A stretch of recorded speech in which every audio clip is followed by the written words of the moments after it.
He got on this bull, and who knows? Like, he was riding him. He got bucked off. He landed on his head, and he said he got up off the ground, and he knew right away he had broke his neck. So he grabbed his head, and by his hair, I think, and he walked off out of the arena. And then he goes and sits down, and the medics are like, "Hey, JB, are you okay?" And he's like, "You need to get me a stretcher. I broke my neck." Smoking a cigarette.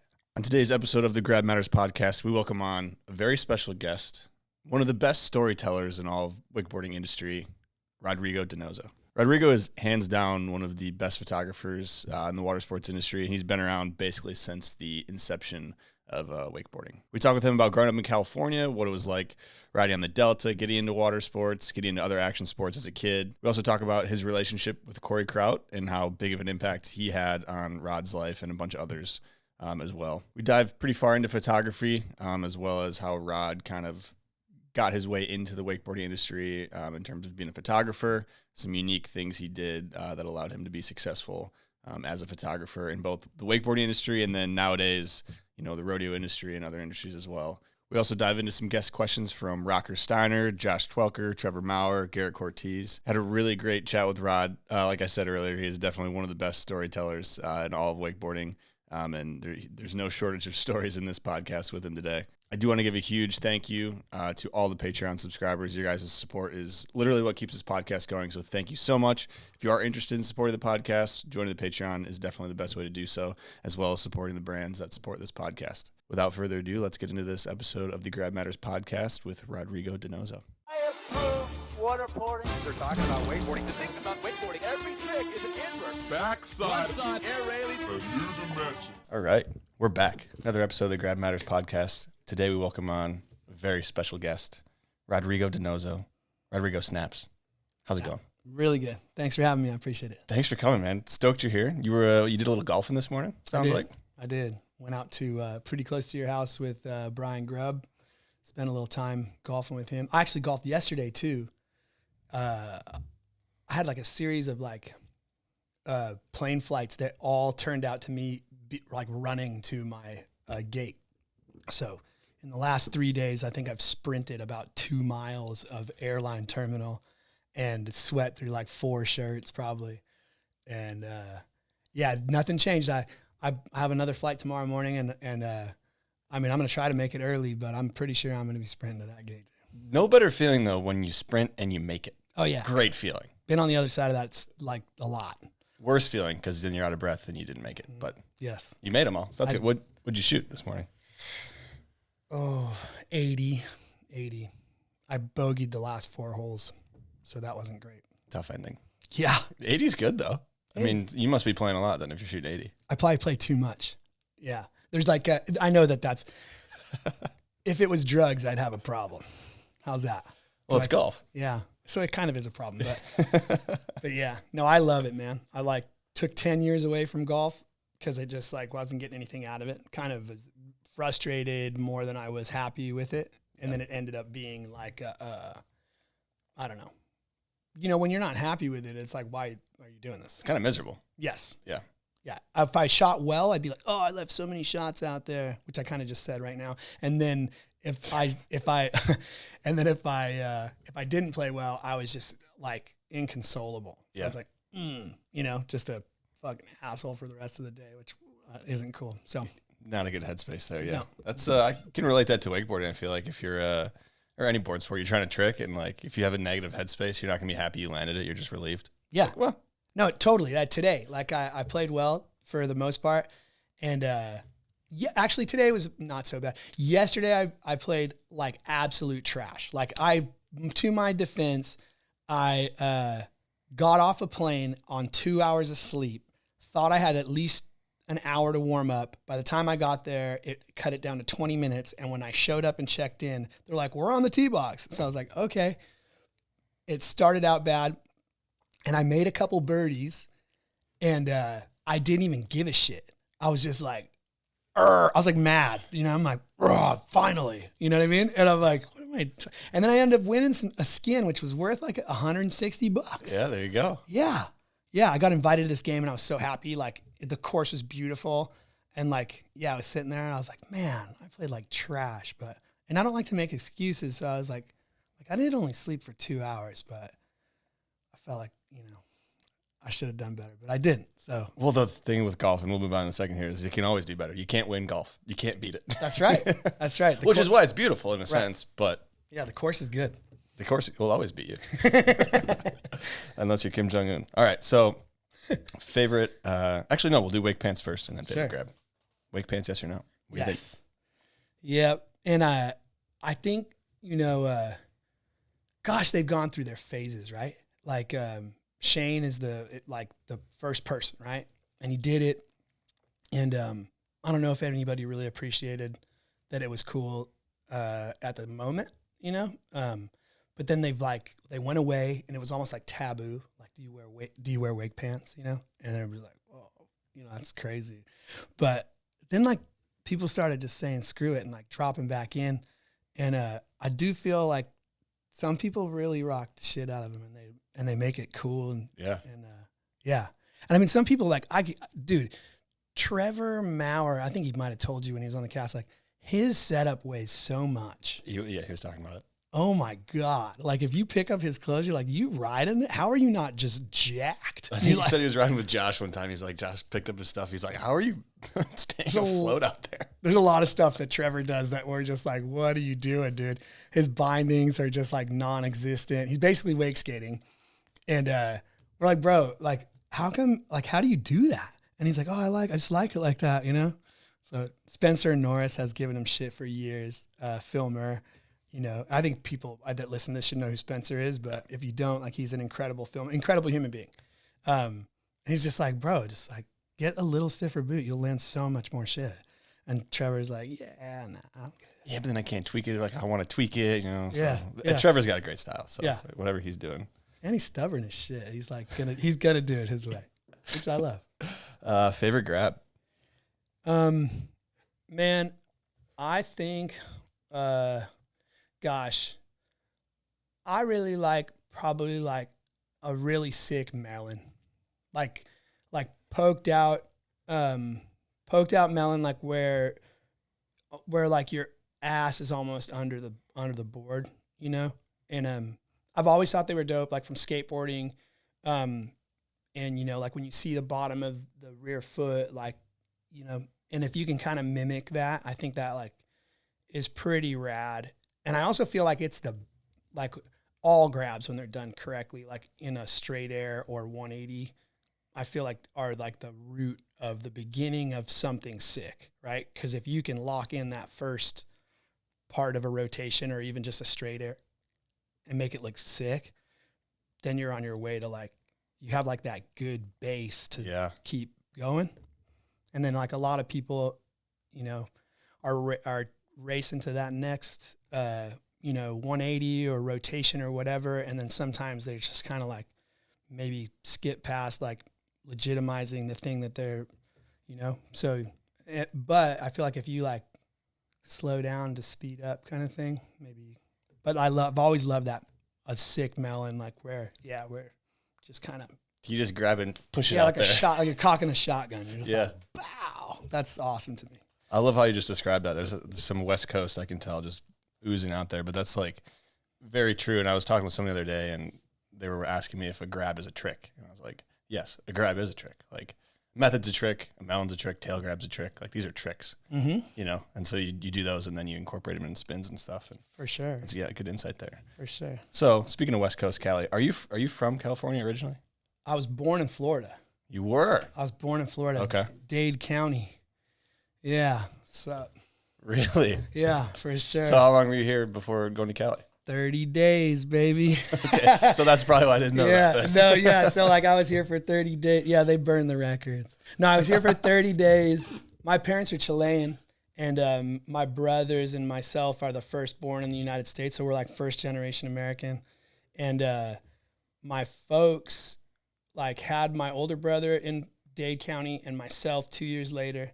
And then right afterwards, I was 30 days old, and my dad like wanted to start a business for the family, like to try to start something. He got an opportunity in like Venezuela, and it like within like 8 months, it like did not work out. And so we're all over there. So he goes back to Chile with all of us, and we stayed with his mother in like Santiago. And then they applied for visas to come back, and they gave him 4 instantly, but he couldn't afford to go back.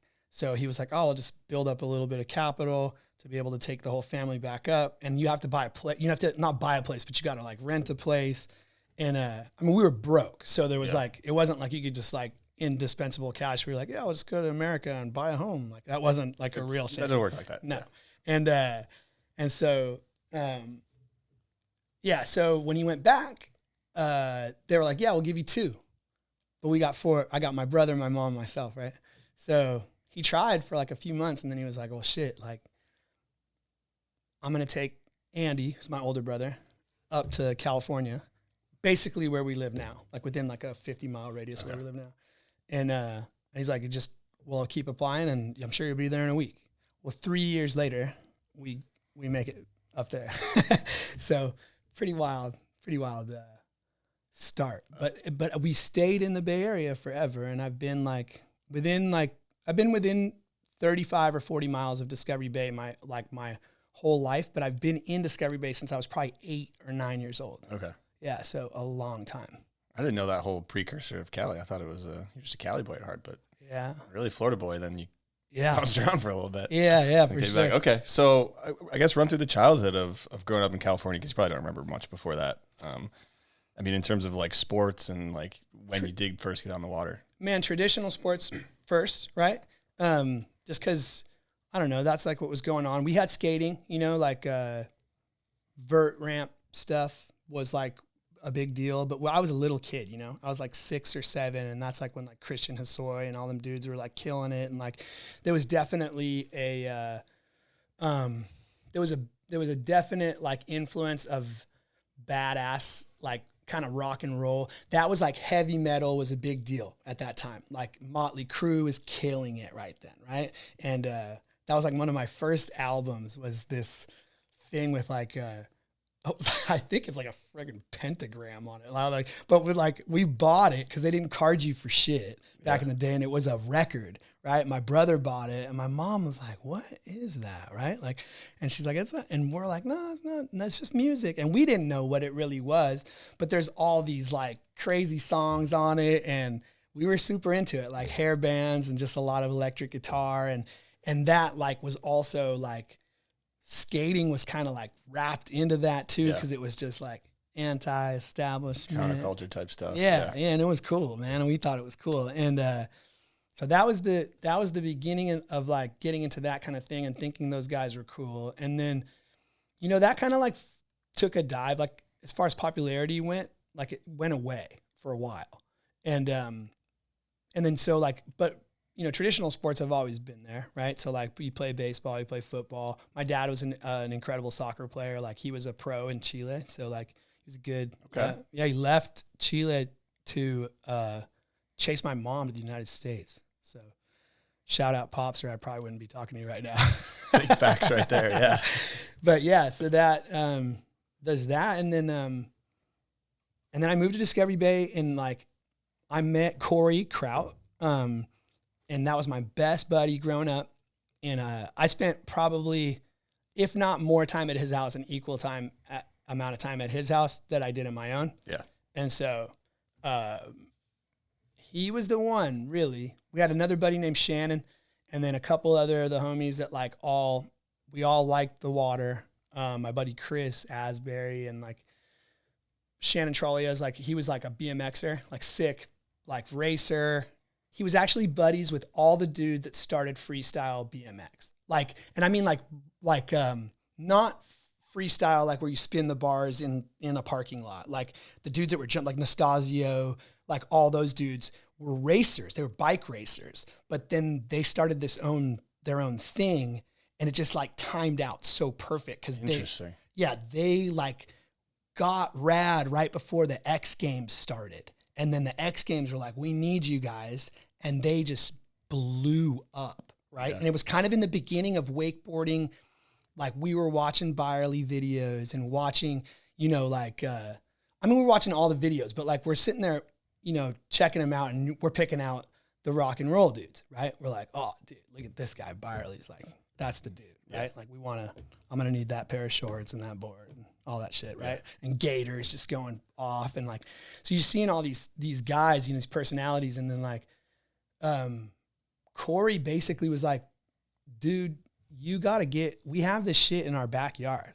Like you got to get on the water. And like, So that he had a boat, his family had a boat or?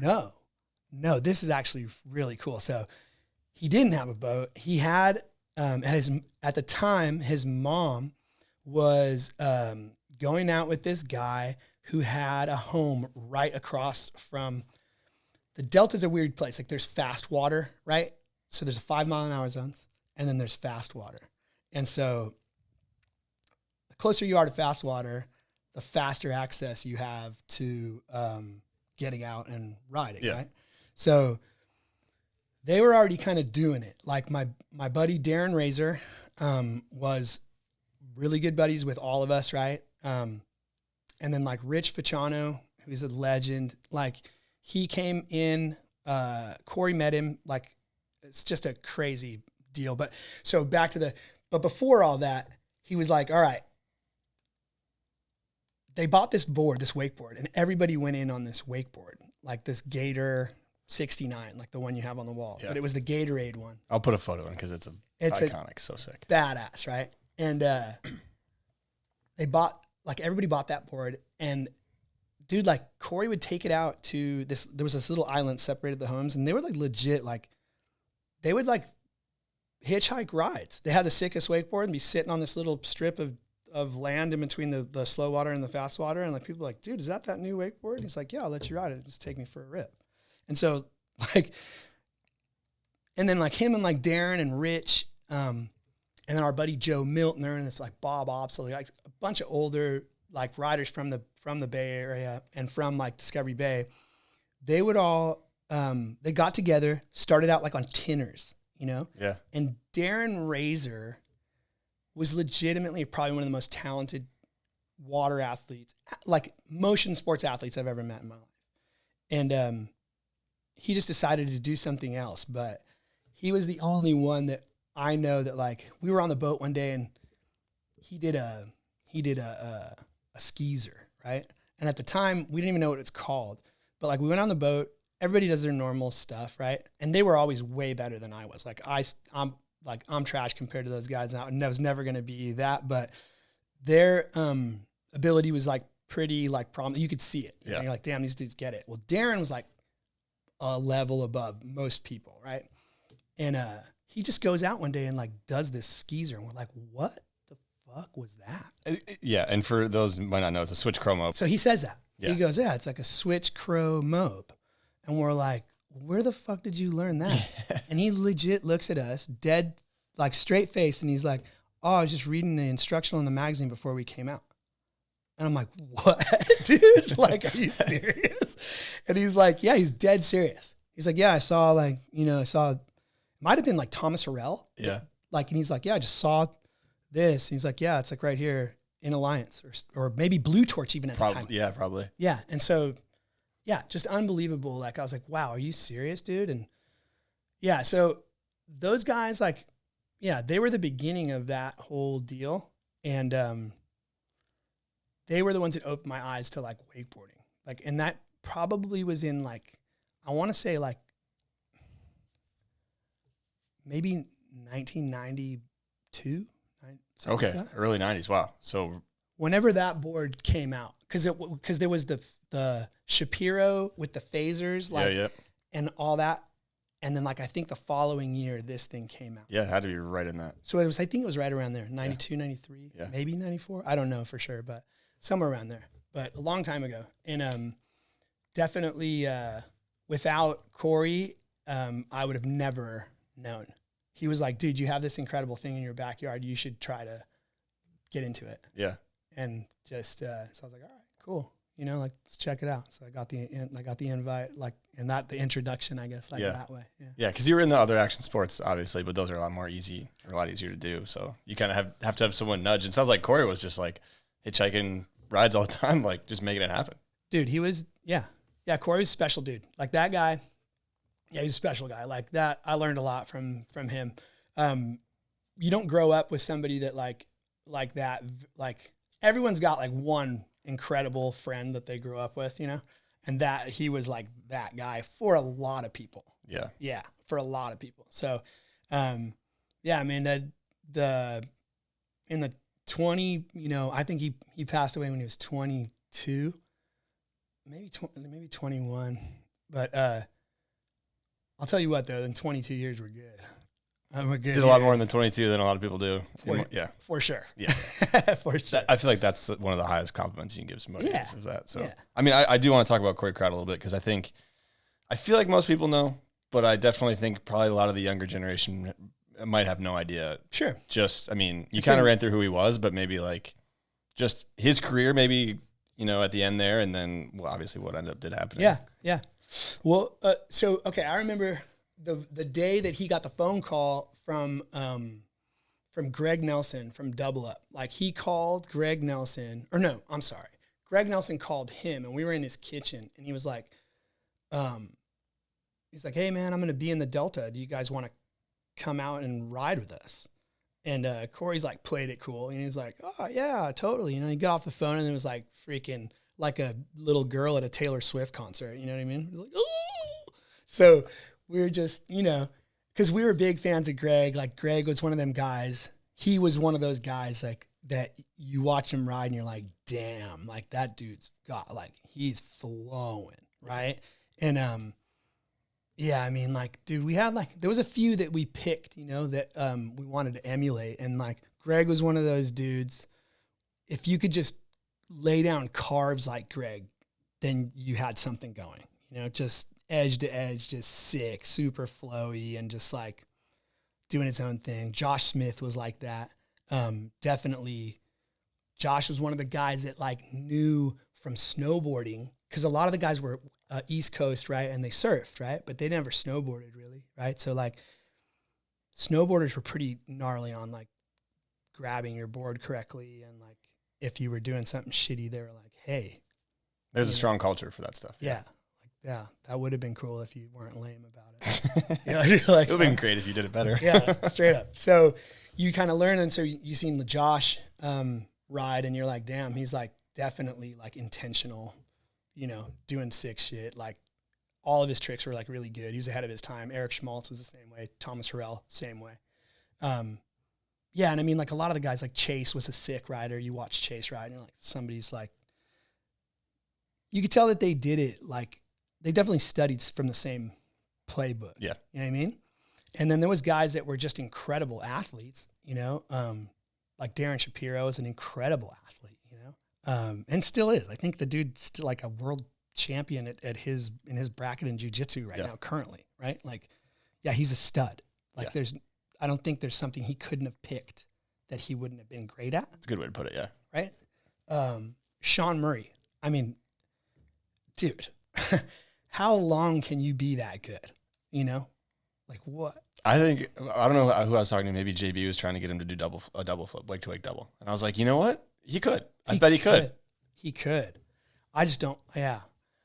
He's got to nudge him a little bit harder. Yeah. That's the scary part though, is if you get to nudging him, he'll try it. Exactly. But you got to remember, like I'm 47, Sean's 48, right? Like, man, your bones just don't work the same. Yeah. Right. And, but I'll tell you what, dude, like, I always thought railings were lame when I was like growing up. I was like, it's freaking so. But yeah, so I'm like, that's whatever. But I'm like, you watch him do that shit in person, and you're like, oh my God, massive. Yeah. Massive.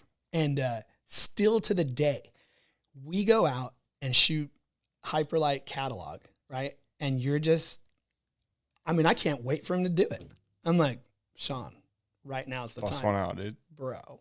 And then the coolest part is to see little Kane will like look at him in the boat and go do one. Boof. And you're like, damn. And it's not a call out. It's like a, I see you, bro. Like, right on. Yeah. So, yeah, man. But Corey, back to Corey. Corey's a great human being. And the world, like, he like knew what was up. He taught a lot of us by example, by how he approached life. Right. And for those that don't know Corey's like story, like he took a chance, right? He had a job where he was going to make a pretty good living, I think. Like he was going to be some sort of like he was going to work on motherboards or something, right? I don't know, something along those lines. And the salary was great. Yeah. Like, I mean, really good.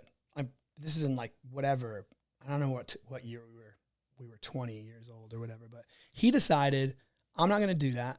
I love wakeboarding and there's time to do that afterwards. I'm going to go do the thing that drives my heart, gets me up in the middle of the night. And anybody that's got a passion for anything, you can tell, at least in my eyes, if you really have a passion, if like you wake up with that thing on your mind and you're like, oh, gotta go try it. Like if you figured something out in your dream and you have to go try it, like that's probably something you should pursue. Yeah. That's a pretty powerful thing. So he did that. He took a chance, right? And he was on his way. Like he was on his way. Like he wasn't a top tier pro, but I feel like if he had his time, he would be, he would for sure have made an impact, and he did in his way. But like during the double up experience, which was the team he was on, they were driving this motorhome around. They were like the first guys that drove a motorhome tour around the United States, right? And people loved him and that idea because they would go to your place, they would like hang out with you, they'd go shred and drink beers and have a good time. And then like if people were like, oh man, like these guys are amazing, I can't wait for them to come back. Like for sure I'll buy a double up, why not? I love those dudes. And so it was a great like kind of guerrilla marketing sort of strategy, Greg's a genius for putting that together, and that stuff back. That sounds awesome. I love that. It was awesome. And it is awesome. Yeah. It is awesome. It just takes somebody, it takes a hungry athlete to pull it off. Anybody that's been on a motorhome for a long period of time, Instagram makes shit look really glamorous. Yeah. And then there's the grind of actually doing it. I'm sure just like this podcast, it's shiny, it's lit well, but when the lights are off and nobody's in front of you, you're still working to make sure that this looks good for a couple hours that you have somebody in front of you. Yeah. Right? But I'm sure there's 10 or 15 hours that people don't see. For sure. Yeah, it's like that with everything, right? Yeah. And when you're on the road, it's almost more gnarly. Sure. I mean, sure. Either way. So they were doing their thing, so they're driving this motorhome, towing a boat, and doing tricks for the public, right? So like they pulled in somewhere and they pulled in and didn't judge the corner very well. So like the curb, and they hit the bottom of the motorhome somewhere, and it bent the exhaust pipe from the generator like upwards into the motorhome. So, and this will be relevant in a second. So they sit at night and they're like, it's hot. They got the AC running, right?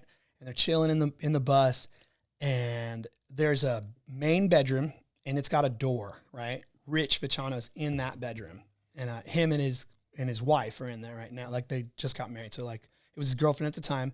Corey and our buddy Joe are in the front and they're sleeping up there. Well, Joe gets up and falls flat on his face. Blap, right? Wakes Corey up. Corey's like, oh, like real groggy, but he's like, Joe. And he's like trying to like slap Joe, and Joe won't like get up. His eyes like roll in the back of his head and he can't figure it out. So he said he did everything he could. He's like dragging. Joe is like a big, tough dude, not a big guy, but he's like a pretty jacked little dude. And he drags Joe out the front of the motorhome and lays him on the ground, and then runs back in there and knocks on the door to tell Rich he's got to get out. Something's wrong. They have no idea what's wrong. And then they make it out to fresh air. And so what happened was they had carbon monoxide poisoning, right? And so like the exhaust was just going into the bus. But the door where Rich was staying like blocked most of it. So it's getting recirculated into the main part of the bus. And those two dudes were literally within inches of their life right there. Yeah. And so Corey walks outside, like makes it outside and like falls face first, like splits his melon open. They go to the ER, get some whatever. I don't know if he got stitches or whatever the case, but like, and then they had stops to do on the tour. So when you're a young, hungry athlete, you see it today in like traditional sports, right? Like, or in any sport, right? How it's really hard to keep someone who loves to do something off of that, whatever it is. You're like, your arm's broke. You're like, yeah, you probably just use the other one. Yeah. And you're like, yeah, you probably shouldn't, but it's tough to talk people out of that shit. So Corey was supposed to wait, like a handful of days or a week or whatever it was. And I think he did. But when you have damage to your brain, and that like could be from impact or from, just breathing enough shit to where you like both. Yeah. Not right? Good combo for sure. And, yeah, man. So they went out, they did a demo out in Texas, and, Corey just did like when you like hit the wake, but you don't get anything, you just kind of fly through it. Yeah, right through it. Yeah, he just flew right through it. And when he just like caught an edge, and this is back in the day, like we didn't really wear vests, and he just slapped and went under, and like they couldn't find him. And that was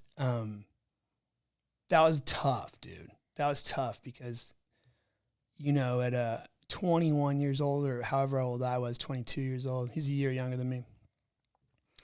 You lose your best buddy, and that's a tough road, right? I was really close with him. Like I said earlier, like spent a lot of time with Corey and his mom and his sister, and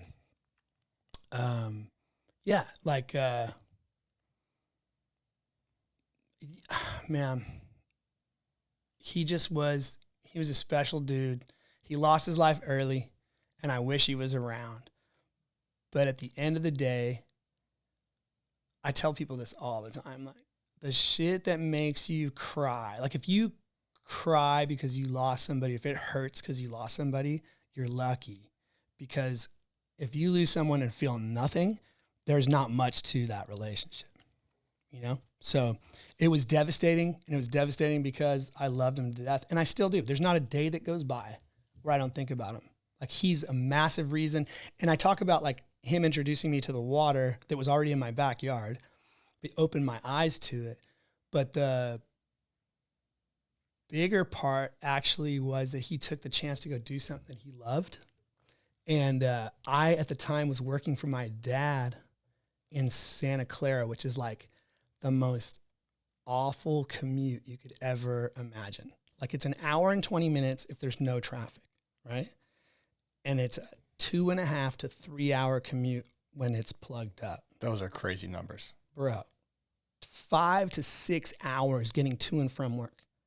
And none of me wanted me to be there, right? I was just like doing it because I thought I was supposed to. And I was just like, yeah, this sucks, And like my dad was just trying to give me an opportunity, He wasn't like forcing me to go to work, like none of that shit. He created this cool company and just, but when he passed, like the day before he passed away, I talked to him on the phone, and then we were like chatting, and I'm like, dude, if I don't see you for a year, it doesn't matter. Like time and distance are not like the barometer for the quality of somebody's relationship, right? So it's always been the moment I see it, we're right back to square one. And like, it's just, we're homies, and that's just the way it is. And I got to tell him I loved him the day before. And I'll always be grateful for that, And so, yeah, that was a tough life experience, but maybe the biggest gift as well, even though it was tragic, because it showed me that I needed to take a chance too. And it absolutely like solidified the fact that I was no longer going to drive 2.5 hours to work and back every day. I was going to try to do what I wanted to do, and naively like thought that I could, right? Because the world tells you you can't, right? So yeah, like I just, yeah, I think within like 4 or 5 days, I was like, yeah, I'm done. I can't do this anymore. So It was that quick, pretty much right after. yeah. Yeah. And yeah, my dad was like, yeah, dude, follow your heart, man. Like, what's your plan? I'm like, I don't know. Don't really have one right now. I didn't. I'm gonna do it. But it didn't have to do with sitting at a desk. Yeah. Or any of that shit. I was like, I gotta do what my heart is into, and that will be, and my heart will tell me what that is, right? Yeah. And I was really into wakeboarding at the time. And like I said, I was shit at wakeboarding. Like, nothing was ever going to come of it. Like, unless there was like a class where you could be pro for doing like a mute 180. but yeah, so from that, I was just like, man, like I had been working at like camera stores, and my girlfriend, this is so funny, bro. My girlfriend at the time, this girl, Kelly Schley, really cool girl. I wasn't working at all. I was just riding wakeboards and golfing and like just being like just a dirt bag. I was just like, whatever I wanted to do, that's what I did. And she's like, hey, like, you know how girls are just way more with it than guys are when you're like that age, 19, 20 years old. They're just way smarter than we are. Well, she's like, yeah, you know, I think you should probably get a job, you know? And I was like, yeah, whatever, you know? She's like, cool, I got you an interview next door to my job. It was a camera store. She had it worked out. Like it was, so I got this camera job, this camera store place, and the dude that managed it was like, hey, whatever you want to take it home so you could learn to sell it. Sick. Right. So Smart, but yeah. Yeah. So I was like the sickest shit. I'm like, which wasn't really that sick when I look back, but whatever we had in the store, I was like, oh, I'm taking this, right? And I'd take it and I'd go shoot photos of the boys on the boat, and it was all film, you know? And like I worked like developing film for a bit, and that first month they had a meeting, and they were like, yeah,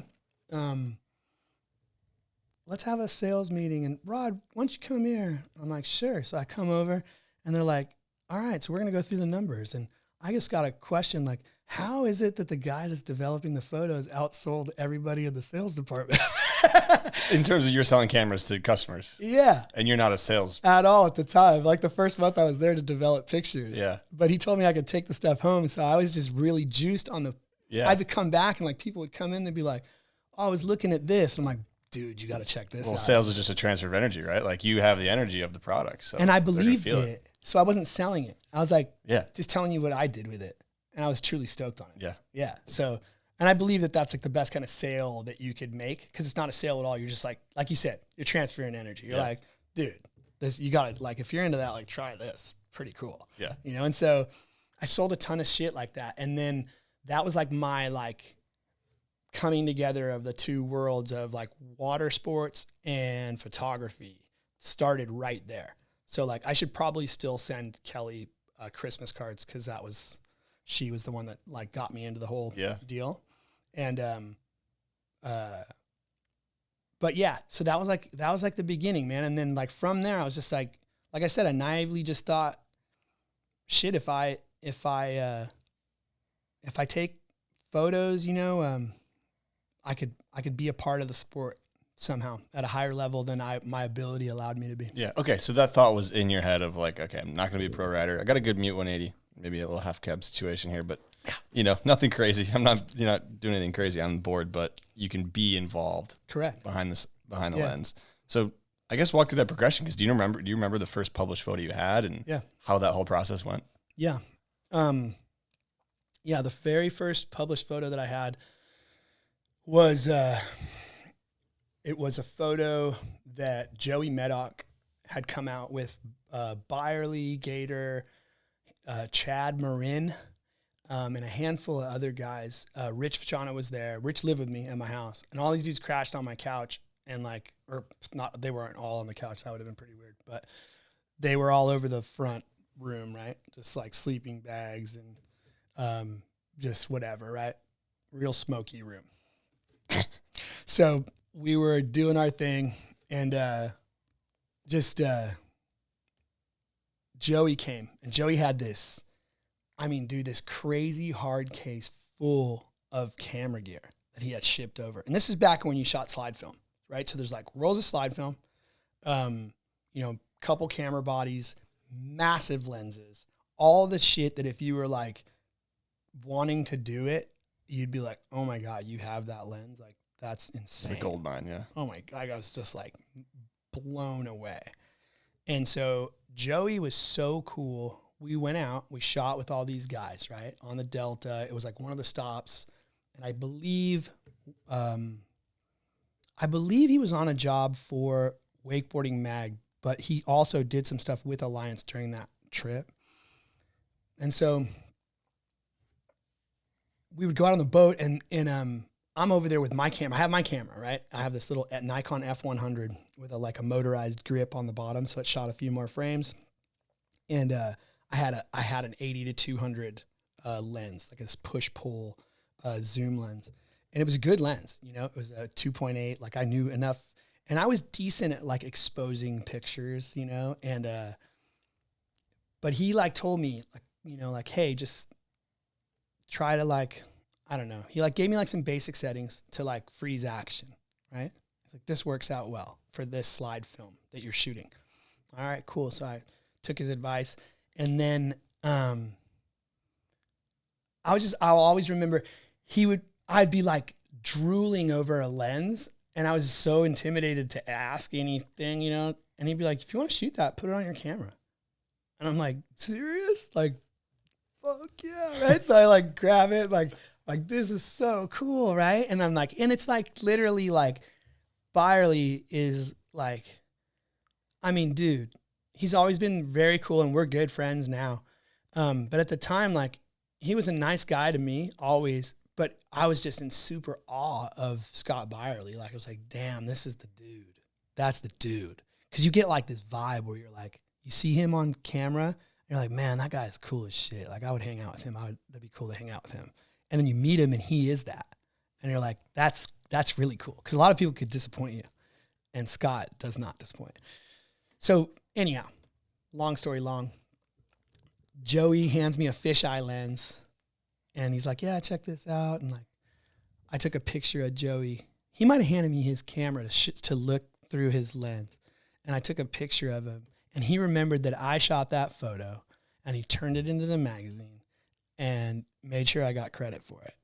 And that was my very first printed picture. And I was like so blown away. I'm like, oh my God, I made it in the magazine, you know? And I got a couple bucks for it. And then shortly after that, like, I started to look. At this time, I could already look at the magazine and know who shot a photo. Like, I'm like, oh, that's a Letchworth photo. That's a Medoc photo. That's a Doster photo. Like, I knew, right? Yeah. And Tony Smith, he went by Hack, right? And which is super funny, which I was unaware of until like deep into the process of like shooting photos, right? I was like, you're Hack? And he's like, yeah, you didn't know that? I'm like, nope. I love that. And so anyhow, but yeah, so like he was the one, dude. And like, he gave me a really good introduction on what it means to be like not just a professional, but like to act like a classy human being. Cause a lot of people get shut down. You get shit on sometimes when you think like somebody's trying to take your space or something. I was going to ask, because you just listed off several, you know, legendary photographers, and you're a kind of younger kid probably trying to get into it. Mm-hmm. These guys could very well just be like, nope, you're out, dude. Right. Doster was incredibly cool to me. Letchworth has always been, I mean, he's the nicest guy in the world. So like, I don't think he has the ability to be a dick, you know? If he's a dick to you, you've done something wrong. You got to look in a mirror. Yeah. Yeah. And Joey, like, so I would look through the magazines, man. And like, I'd be able to pick them out. Like I said, I'd be like, oh, that's a Medoc photo. And I'd look down and be like, yeah, that's a Medoc picture, you know? And this is Letchworth photo. I'm like, yeah, that's a Letchworth photo. Well, after I got paid for a photo, my brain like flipped, and I go, okay, I got paid this much for this little photograph, right? And then I started looking at the names. How many times did they pop up? How many dollars is that really, you know? And I had no idea the difference between editorial, advertorial, didn't know anything.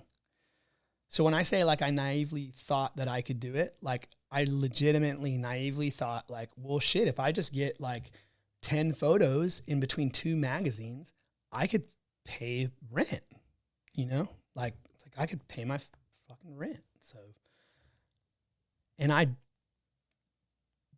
mean, I just went for it and it worked. And I definitely got like Kevin Michael, huge. So like that dude gave me a chance, you know, like to like, he's like, what's up, man? Like really nice, just opportunities, dude. I just got back from a buddy of mine, Sean Dishman's wedding. He ran the tour with like Chris Bischoff back in the day, forever, right?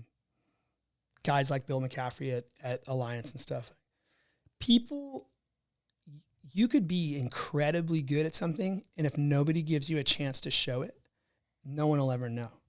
So you have to be good, but you also have to be lucky enough to get the opportunity, right? And if no one gives you the chance, like you're screwed. Like that's you have to be able to prove what you can do in the moment, right? That whole adage of like, it's not who you know, or it's not what you know, it's who you know. Yeah. That's true. But the second half is like, then like, it's what you can prove. You still have to be able to do it. Yeah. Correct. Yeah. Because if you give me an opportunity to do something and I'm like sick, like, thank you, and I shit the bed, you're gonna be like, bro, we're still friends, but I'm never going to ask you to do that again. Yeah. You know, sorry. Yeah. So you're out. right.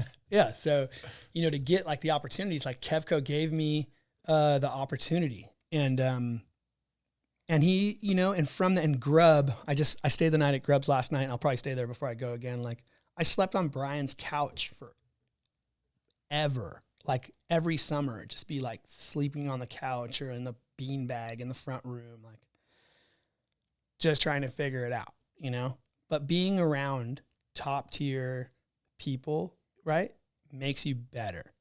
And there's definitely a lot of years where I had no idea what I was doing, but I was trying super hard and just hoping it would work out. And like, but I think if you're just like critical enough, like not in a bad way of yourself, but just honest with yourself, where you're like, you look back and you go, where can I improve? Then, you know, at least you know, like you have a roadmap of what to work on. It doesn't happen overnight either. You know, it's progression. Right. Yeah. So, but sure. It sounds like there was, I mean, nothing short of hard work is a reason why you got to where you were or are, I guess. But the opportunity, what do you mean by like Kevco giving you opportunities? Is it him calling you up saying, hey, I got a photo shoot that I've heard that they need a photographer? Like, what does that look like? There is a lot of that. Sure. Like over the course of the years, that definitely turned into that. But like the very first couple was just like picking up the phone, answering my emails. Cause back in the day, like the only way you could get a hold of somebody would be like, you know, Kevin.Michaels at, you know, wakeboardmagazine.com. Right. And I would email him a scan of some slides, and I'd be like, hey dude, check out a couple pictures. Will you send us, you know, slide 3, 4, and 6, and you would have to ship them over, and then they would scan them, see if they were legit, do their whole process, and then lay out the mag. And if you made it, you made it. Oh dude, yeah, we got you in for da-da-da-da-da-da. I'm like, damn dude, that's, you'd be just over the moon. Like getting a photograph in the magazine was like everything, you know, back in the day. So, yeah. So like, yeah. And then the more that you stay in contact and, you know, that you like, I don't know, people want to help people that want to try, you know? And I can see it. Yeah. Yeah. Like if you want to try and maybe you're not the best, maybe you're, you know, but you're getting better or whatever. And if somebody sees that you actually give a shit, that is a good person to have on your team, you know, no matter what. Right. Yeah. And so I think Kevco was kind enough to give me an opportunity, and I tried my very best not to blow it, you know, and he just kept like giving me little pieces. Yeah. We have, you know, this thing going on. Can you shoot it? And I'd be like, holy shit, I got a shoot, you know, crazy. Yeah. Right? I got, yeah, man. Like, so yeah, that was like, so Kevin was just like opened some doors, and, like, as you can tell, like I love to chat about stuff. So yeah, I mean, like when I met the people inside Wakeboard Magazine, they were all super cool to me. Like there was this guy that was like a managing editor named Luke Woodling. He like had all the jobs, right? And he'd be like, dude, we need a guy to do this. Will you be around? So that's why like I started to come to Florida. And when I was in Florida, I'd be like, hey, I'm in town. I'd be like, yeah, I think we could probably put you to work for like this day and this day and this day. So I had a trip planned for like 5 days, and then it would turn into like 5 weeks because you just be here. Yeah, just keep stacking them up. Sure. Yeah. Yeah. And just be available. Be available. It's the best ability. Don't say no to opportunities. You know what I mean? Some people get a little, I don't know, maybe like, oh yeah, I'm not really into that or whatever. But if you really think about it, like if you're riding a wakeboard, if you're taking photos, if you're doing it, not every piece of it is the sickest thing in the world, right? There's definitely some jobs where I'm like, I do not want to sit down on the computer and edit all this shit. You know, like it's just a lot. And you're like, I'm just like, ugh.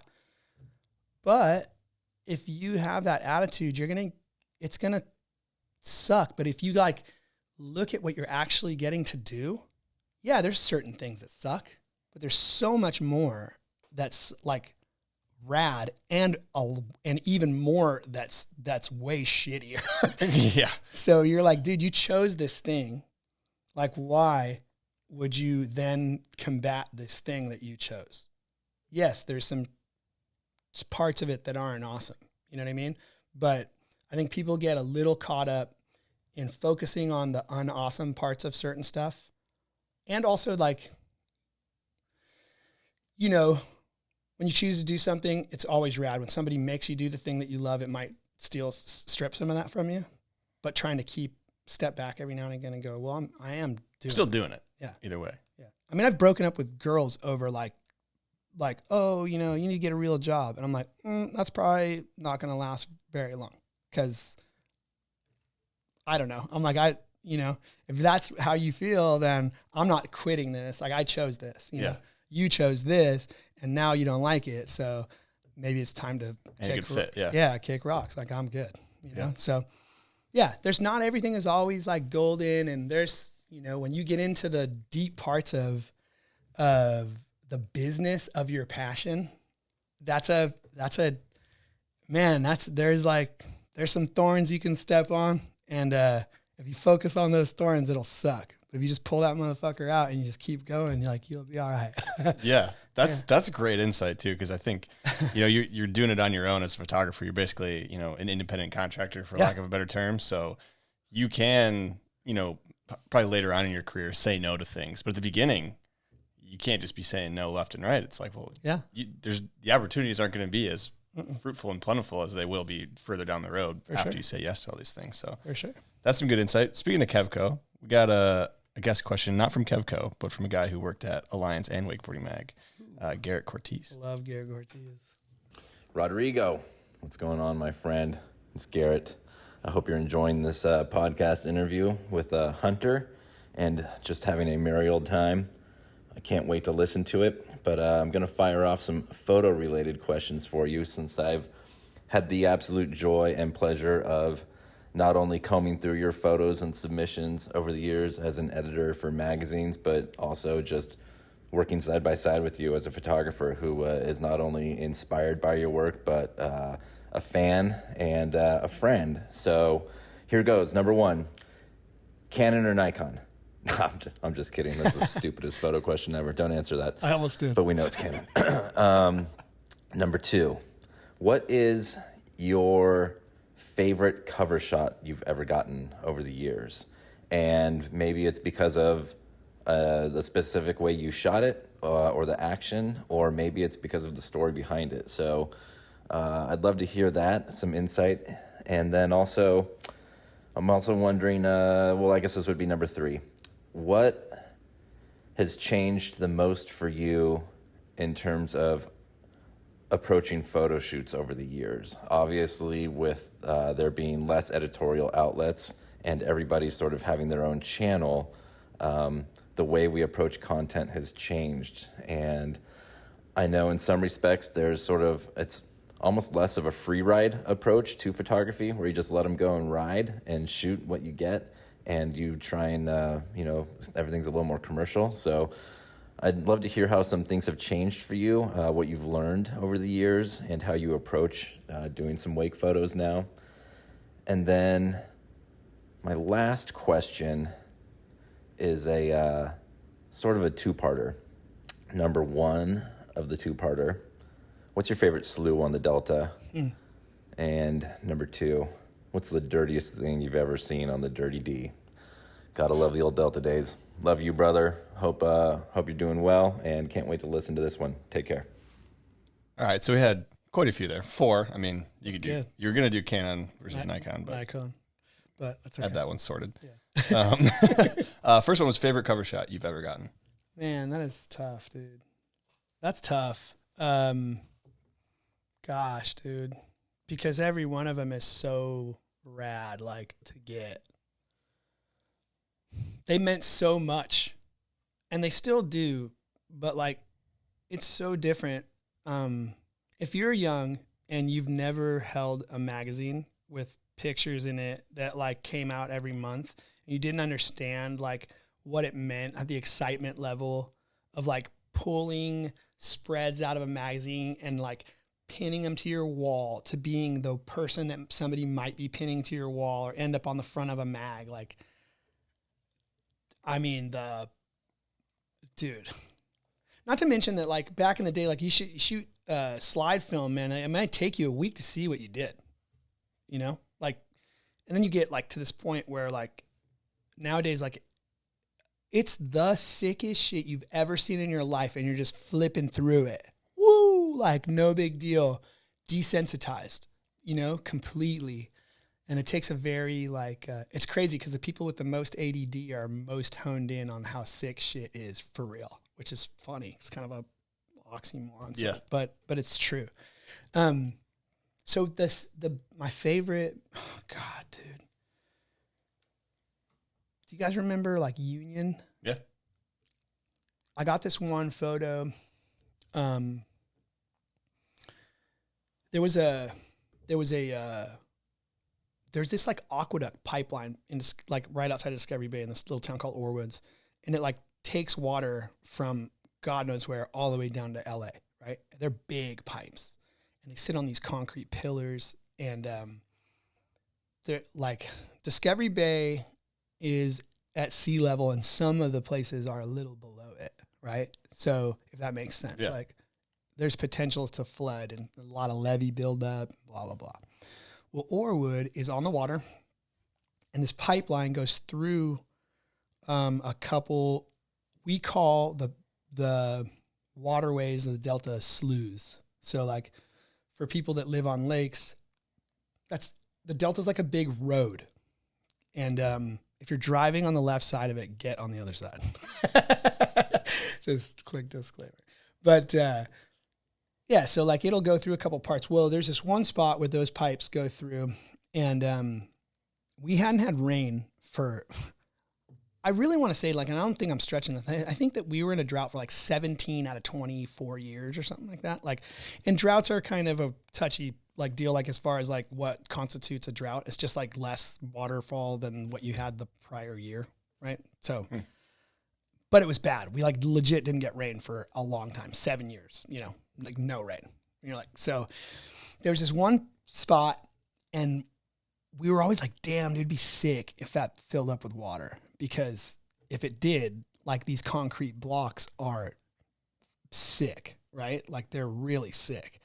And they're big, chunky blocks, and you have to get on something that, I'm not even shitting you. I think they're less wide than this table, and there's like, you can imagine what they bolt down aqueduct pipe with.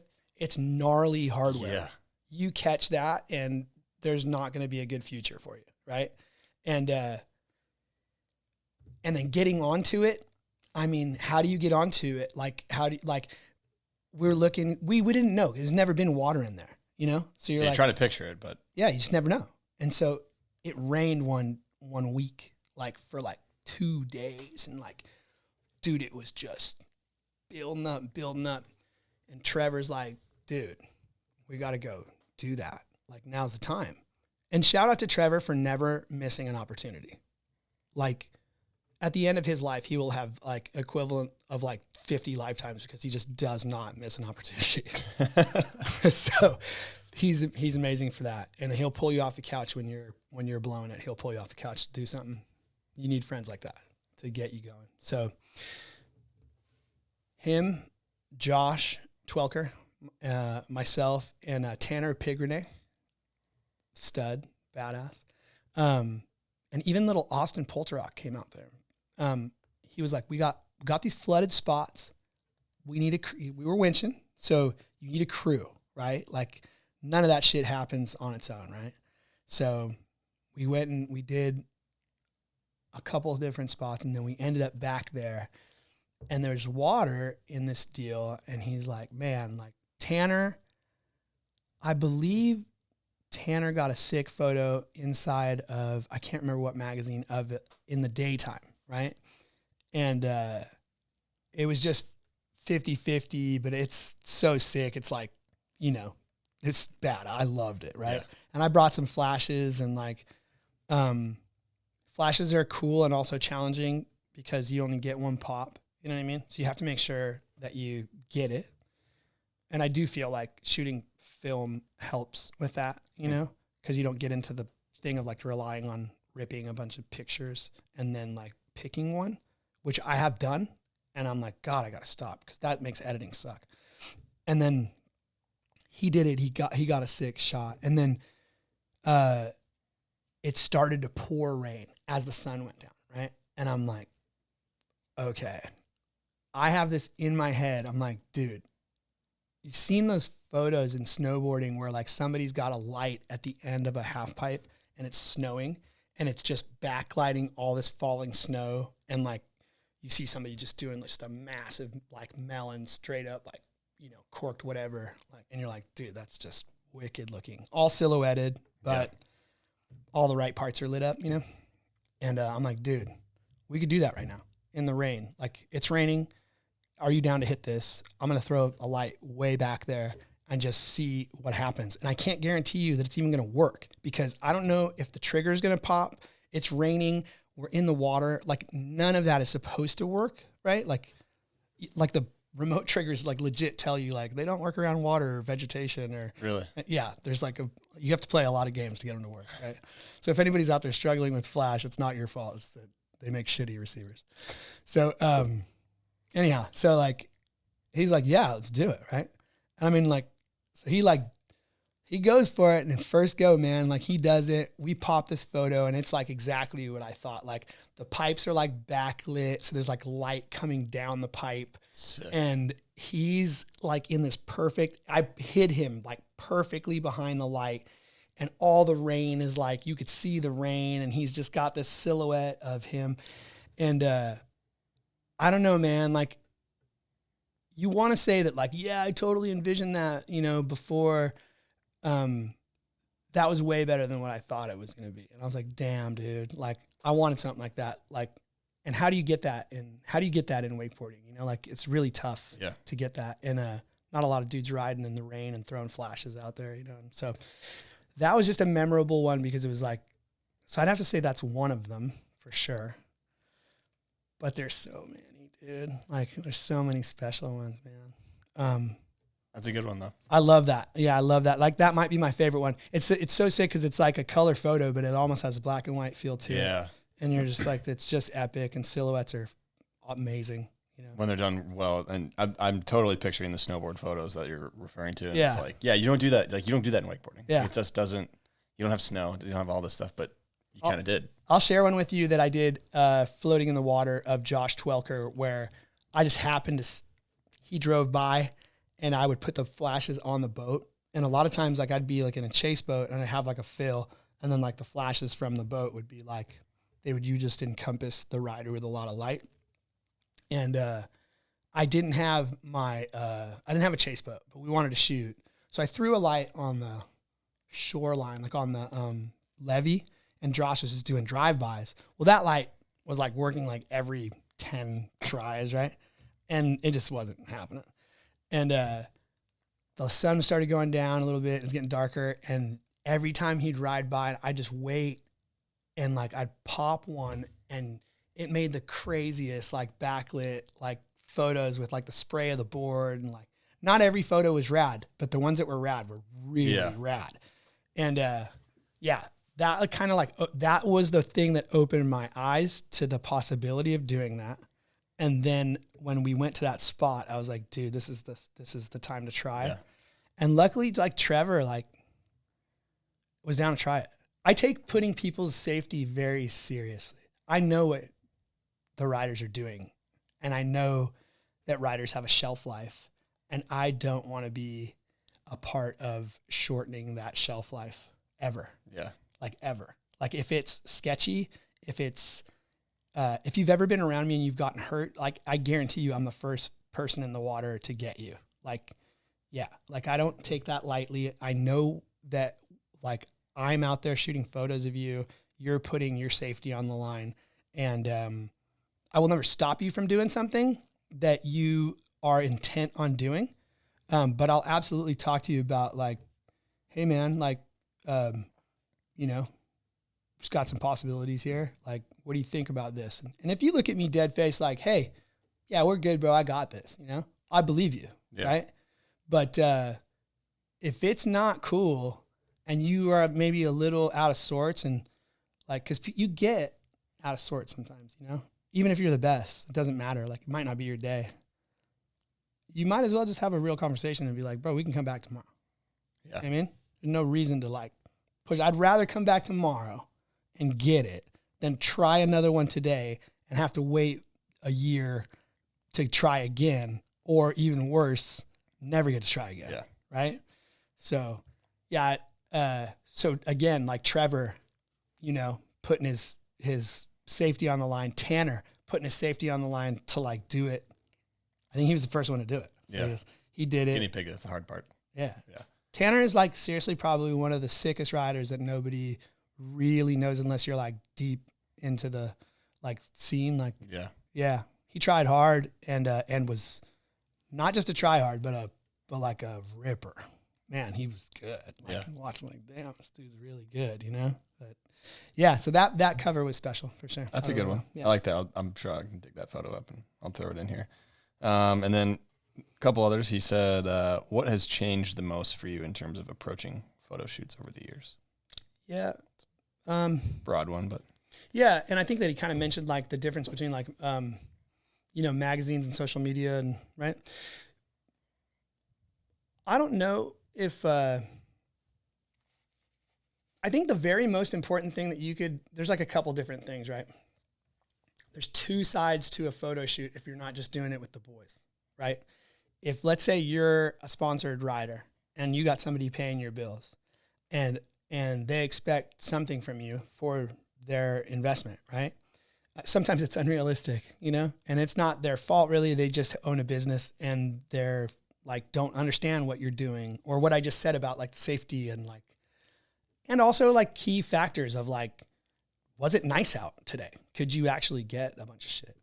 Or, you know, did you get skunked because of weather or whatever the case may be? Maybe you hurt your back. I don't know, whatever. But then there's the other side of like, so like there's the rider side where you're trying to represent the athlete in the best light possible, right?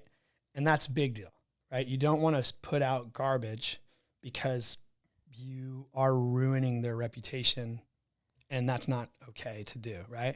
And then also you look at the brand side of stuff, right? What do they expect of you? And when is it cool to like, if I went and shot a photo for a Grab Matters shoot, right?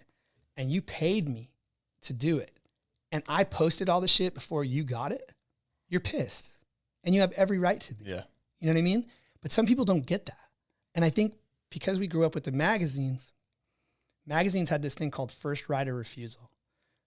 They would purchase a photograph from you and you would know it was coming out before anybody knew it was coming out, right? And it needed to be on the stand for a month before you could sell it to anybody else, right? They wanted first rider refusal. Fair, for sure. And so nowadays, people are just such like content whores that they're just like, just puking it all over the place, and they don't really realize that like, dude, there is people that are building brands off this, and if somebody's giving you an opportunity to like get paid to do what you love to do, it might throw a little hitch in your giddy up from time to time, but if you understand how to navigate it and you respect their side of it too, and understand that they don't understand sometimes. Yeah. but also understand that you don't understand sometimes. You know what I mean? Like, yeah, like you could be like, yo, dude, you don't get it, bro. Like, I'm, out here shredding and you don't understand. And they're over like, dude, you don't get it, bro. I just put a bunch of money into this shit and you haven't. We're trying to sell some freaking boards, dude, or whatever. So there's two sides. Yeah. Right? And so you can't just be like one-sided and never look. You kind of have to step back and go, okay, all right, I see what's going on. It's not going to change the way you feel about it, but it's definitely going to change the way you approach certain situations, right? So like, I think, so approaching it, back to the question, like, I think you have to be honest with the riders, like as far as like, you need to know that their safety is very important, right? You need to make everybody, you need to gain their trust. I don't think that, like if somebody goes out and does something and they're putting their body on the line over and over again and you miss all the time, like why would they ask you back, And it's not like they're being dicks. It's just like, dude, like, like I can't hit, 20 double ups to try to get a 6 shot. I can't do this gnarly winch spot over again. Yeah. Right? Like, and I learned that from back in the day when you watch like skate vids, you're like, oh dude, like how many times can you hit a 20 stair? Right? Yeah. It's not like you do it and you're like, sick, I can't wait to do It's that not a ledge. tomorrow. It's not, you're not hitting a ledge, Right. You've got limited number of times you can do this. Yes. And even guys like Andrew Reynolds, you know what I mean? Like that dude's like unbelievable, but like he's a perfectionist. So he go back and do that. What was it? Like that switch 3 that he did over like massive, like 20 stair drop out in San Jose, like somewhere. And he did it over and over and over again because he didn't like it. But the photographer was like, bro, it's sick. You're good. He's like, oh, I don't like the way I kind of did like that. But he's just picky, right? And I appreciate that. But unless the rider's telling you that we need to go again, like you should do your very best to like respect the fact that you need to get it because their safety's on the line. Yeah. And then there's the other side of all of you knowing why you're there, right? Passion projects are a thing, right? And that's when you get to write the rules. And when you're doing something for a brand, then they have input, man. And like, if they trust you enough to do it the way that you do it, which I think a smart brand would, if they are into you and they're like, this is our guy, this is our girl. Yeah, this is take why the keys and kind of go. Yeah. Yeah, go. Then you're in a better position, but you can't take advantage of that either. There's a lot of trust there. But if they have input and they have an idea and they're like, hey, we think this is the best thing for our business, right? You need to take that into consideration, right? And like, my biggest fear is pitching like a 0. Like I'm like, oh, like I didn't get anything, And dude, I've had some situations where like I have definitely blown it before, and like erased a photo. I'm like, oh, I thought I dumped it to the card and I didn't, maybe I overwrote it or something. I couldn't get it back. I'm like, oh my God, that's like a nightmare. But you have to have that conversation like early. Hey bro, get it over with. I fucked up and I'm so sorry. And then it's like, depending on how gnarly it is, you can maybe go try it again. But yeah, you need to have their trust. And then you need to understand what the assignment is. And then when you approach shoots, like if you are in line with the athletes and what you're trying to get, and you have good communication, right? I think that's a massive advantage instead of just kind of like going, let's just throw a bunch of shit at the wall and see what happens, For a part of it, you have to like if you've never seen a rider ride before, you're going to have to see what they do. Yeah. Right. But you got to be open about that too. Like, hey man, I'd love to like kind of see what you do. And then if I like see something that I'd like you to try again from a different angle, like I'll whistle at you. I whistle at people when we're riding. And so there's like, and there's a couple different whistles. I was going to say, so we got a Patreon question from Cole, and he's wondering how you learned to whistle so loud and what the different whistles are.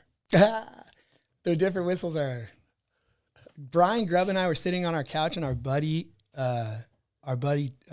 Spencer Williams, Chewy, he's a classic human being. That dude could whistle. And I always wanted to. My grandma could whistle. And I'd be like, damn, I was like, it's just let it go. I'm like, I always wanted to.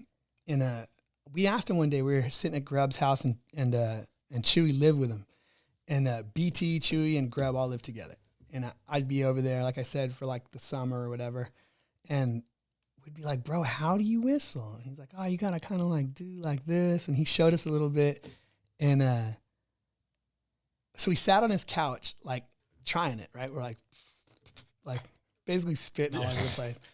And I got one, I was like really low, like, and I made a noise. And Grub's over there like, now, because he's super competitive. So am I.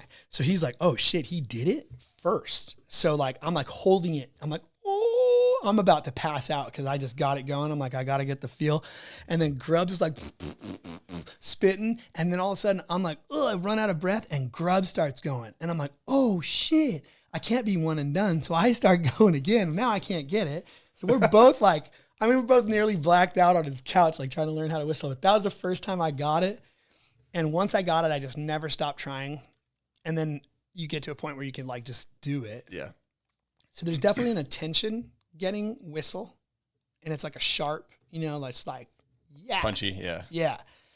And then there's one where I'm pumped and I don't know, it might have a couple chirps in there or something, but I know how I feel about it when I do it. And I think the riders usually know too, because they're just like, they're like, oh, there's a couple different whistles. I'm like, yeah, for sure. There's like a, hey. And it might be, I might get your attention because I blew it. I'll be like, oh, I don't want you riding away and being like, that was sick. Yeah. And then get back to the house and be like, where's that photo? So if I blow it, I'll let you know and I'll tell you. Like, I'll look at you and I'll be like, I got funny signals. I'll be like, I fucked you. You know what I mean? But I'll tell you too. I'm like, not good. Yeah. You're not going to like it. And then I go back. So yeah. So there's those. Purposeful whistles. Yeah. I like that. Communication's huge. And we got another Patreon question from Gunther Oka. Nice. So thank you to everybody on the Patreon. It means a ton. It's what keeps this podcast going. So thanks a ton for everybody being on there. It's great to hear the questions you guys have. And so this one's from Gunther, and it's kind of just playing right into this photo shoot. And you've mentioned, I think, answered this a little bit, but he's wondering, what advice would you give to a younger rider that would make him or her stand out at a photo shoot? Basically the do's and don'ts, and what would leave you leaving the shoot going, dang, I want to shoot that kid again? Man, I would say riding is obviously like a big part. You got to have like something like that separates you and in your bag of tricks or the way you approach the sport to stand out between amongst your peers and have like that kind of respect. And I think the photographers, if they know the sport, anybody that's shooting it is going to see that instantly, right? Like, dang, this dude's sick. But it's probably all the things that you don't see that make somebody stand out and have longevity. And those things are as simple as tying up the boat, get gas. Don't watch somebody struggle, go help. You know what I mean? Be a part of the whole process and understand it. And the more you do that, the more you're involved in photo shoots, whether you're shooting video or you're shooting, photos, it doesn't matter like what, just ask questions, ask, man. Like, I'll ask you questions if I don't know. It's okay not to know, and nobody cares if you don't know. But like, ask, like, hey man, what if I did this? What if I did that? And like, you could like get in, and how can I help? Like when it's not your turn, are you still into it? That's a big deal. Tyler Heim is like the biggest example I've ever seen of that in my life.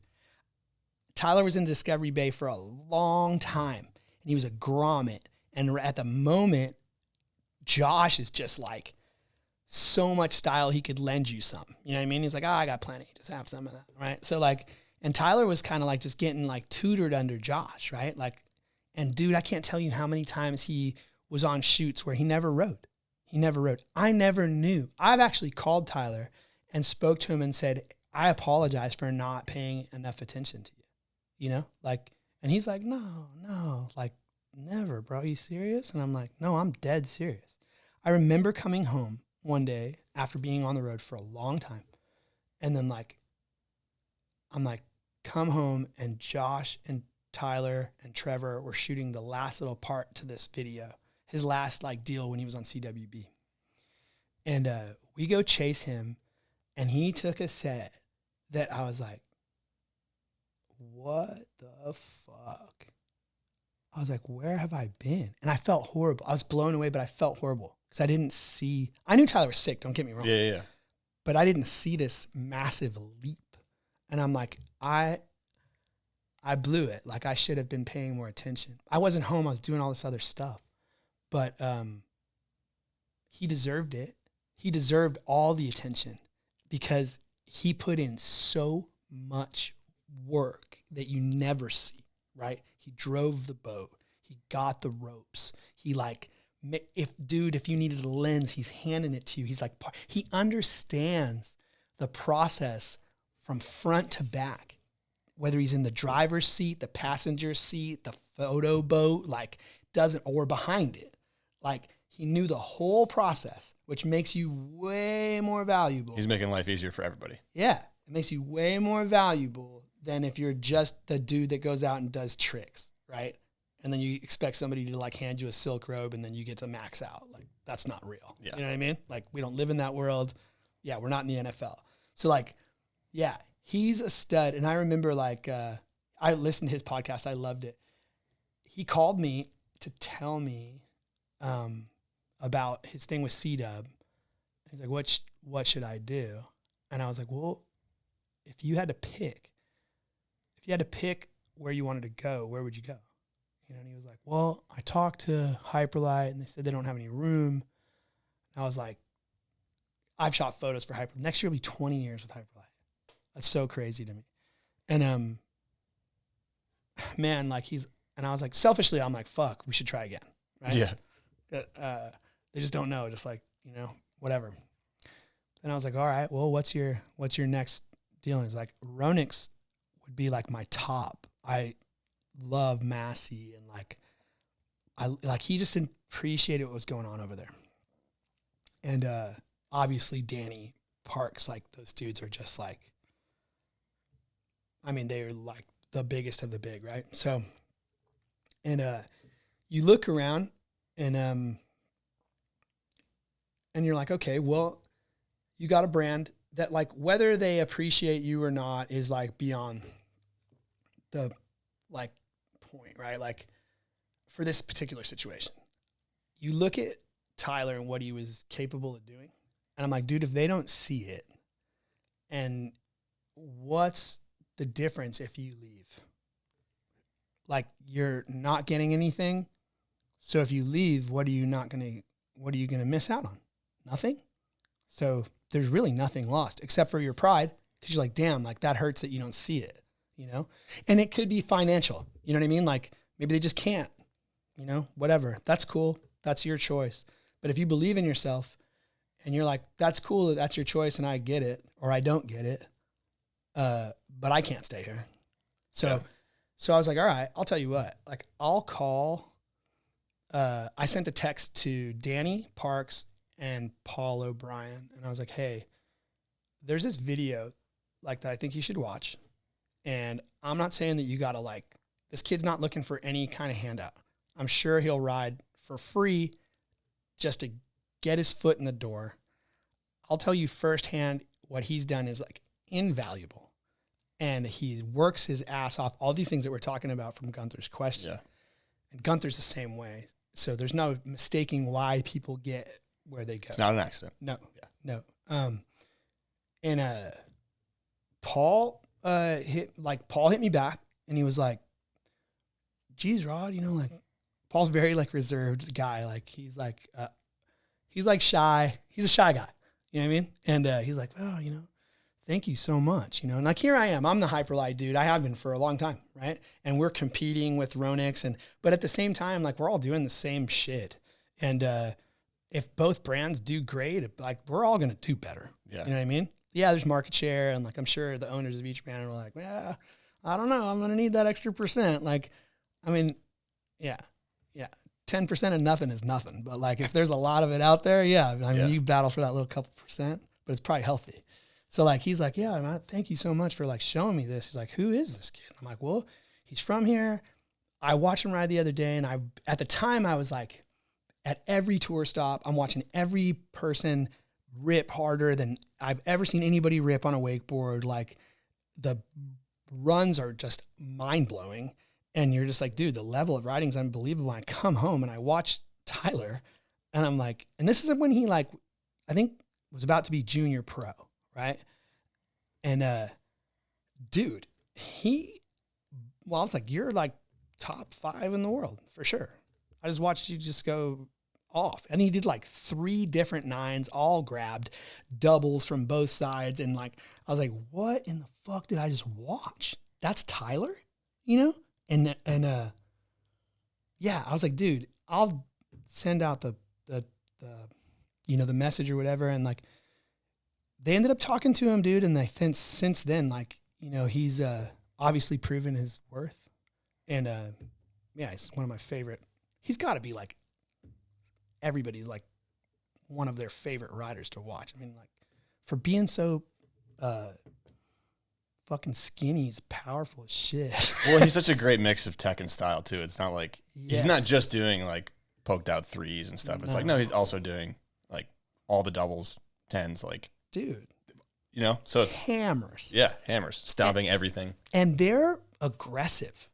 Like, he's got steez like crazy, but he's got like he's attacking the trick. Yeah. Yeah. I remember watching him. I'm like, why don't you take it easy on some of these runs that you're like, he's like, I'm not built like that. It's all or nothing. He's like, I'm not trying to take second. I'd rather not make it through the finals. Yeah. Than walk away from this thing and be like, oh, I held off and took 3rd or 2nd. You know? So I got an interesting question on that, because you've been around, and we'll get into some different aspects that you've been around that aren't wakeboarding. But I'm curious on what you think makes somebody a champion, because you've been in different aspects, wakeboarding and, you know, mixed martial arts and all sorts of different industries. Yeah. So you've seen champions firsthand and how they operate. I'm curious what you think makes somebody, you know, great like that. I think hard work beats talent when talent doesn't work hard. That's the saying that I got introduced to, and it might be the truest thing I've ever heard in my life.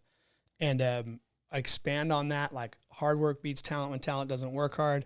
And when you are talented and you work like you're in second place, then you have a champion. Like, talent is great. And if you ride that, you can ride it for a long time. But if you don't push yourself to failure, like, you have no idea what adversity is. And the dude that's in second place, the girl that's in second place trying to catch you, we've all seen it in other sports, right? Like, there's somebody that's just way past everybody else. And then there's someone that, like, every now and again they challenge them. You can kind of see it, you know? And then every year, like they're closing the gap. Maybe the field's closing the gap. There's like somebody there, someone like getting closer. And then, like, that person that takes second over and over and over and over again is failing so often that when adversity hits and you actually get to challenge the person for first place and you put them in a weird spot, like, that adversity is really difficult for the person that rides talent to deal with, and the other person lives there. So they're going to get you. They're comfy. They're going to get you. Yeah. And then, it's like, whatever, you know, be comfortable doing the uncomfortable shit. Like, it could be cliche, but cliche things aren't cliche because they're not real. They're like cliche because they're true, you know? Like, yeah, there's a reason. Yeah, there's a saying exists. Right. Yeah. So like, yeah, man, I think, like, when you need talent for sure, right? Obviously, you're not going to be world class unless you have some form. Yeah, you're going to have it, but, like, you got to love it more than the next person. And you also have to know that, like, man, you're going to suck at one point at something. And maybe it's just a small aspect of it, of something that you can't get past, or it might be, you know, it might be huge and, like, you need to overcome it. But if you get slapped down and you quit, then you're like, Rocker Steiner told me the funniest shit ever once. He said, if you show me a good loser, I'll show you fucking loser. I like that. And I'm like, damn, that's hard. That's really cool. And it's gnarly. Like, that's a gnarly way to look at it. But, like, it's true, dude. Like, what is it for you that you're willing to accept? You know what I mean?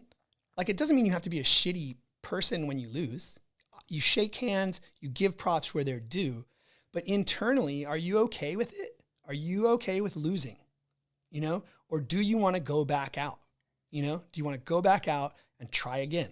Today I played golf under my performance level, and I wanted to go straight back out and play again. And I'm never going to be a pro, but I hate losing. You know, I feel like I'm a pretty nice guy, but if you catch me in a competitive situation, I'm pretty intense with my competition, and it's not towards you. Yeah. It's me, you know? And I think that that's like, that is the thing, you know? That, and also I will say this, every person that I've seen become a champion has incredible support from somebody that is family's like behind them, you know?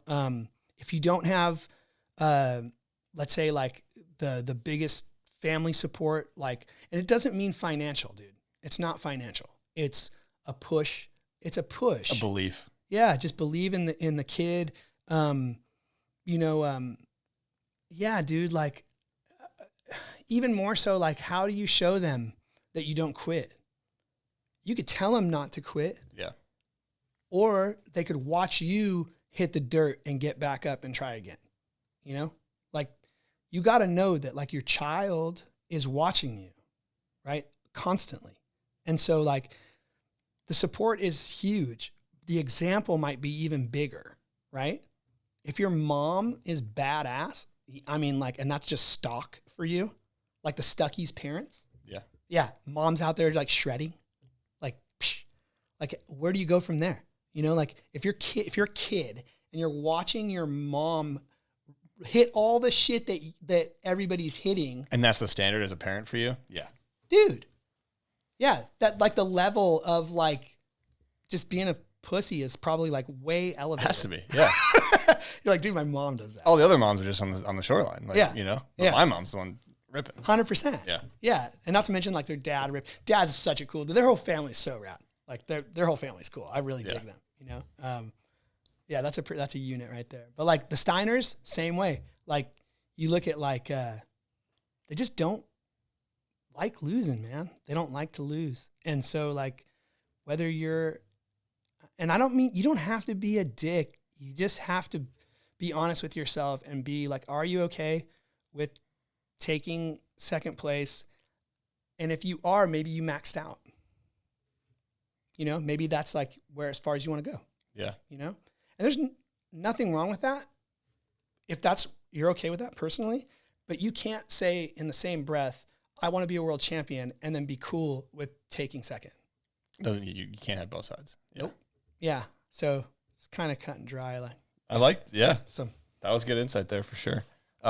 We did have two from Garrett that we forgot to touch on. it. Favorite slough on the Delta, and then the dirtiest thing you've seen. on the Delta. Railroad sloughs, the shit. I've got more photos out of railroad slough than like I could count. There was a time where we would go out in October, September, October. We'd get home because all this stuff would be done. The tour stops would be done. Everybody be home, like doing stuff, and we would go out. Derek Cook, Trever, Josh, and Mike Bells. Like towards the end, really cool. I love that dude. Like that's a whole nother deal. But like, you know, and in 30 days, I would have enough photos to last for an entire year. And we would just go out every day, morning, evening, bring a change of clothes. If you ripped on your first set, change and rip again, because it could look like a totally different day. I love that. And I would call the sponsors and I'd be like, hey, I'm going to be home, right? Expo was like, Surf Expo was like, what, September, mid-September or something like that. So I'm like, hey, guys, like you got the boards. We're going to go shoot. We can shoot on last year's shit or you can shoot on this next year's shit. So send us the stuff. Like I need them in new stuff because all of the stuff we're about to shoot is going to be for the following year. So like, and sponsors are like, fuck yeah, who are these guys? Can we get ahead of the game right now? Yes, please. Yeah. If I'm doing shit, Making my job a lot easier right now. Dude, if you're doing stuff in September, October for the following year, you're killing. And this is a connection that I was like, kind of goes back to like, how do you, Like, how do you handle shoots? How do you have some insight into like what the goal is? You know, the goal for you should be to be the sickest podcaster. If you're a wakeboarder, you should be the sickest rider. Like, you should want that for yourself, right? And if you do that, that's great.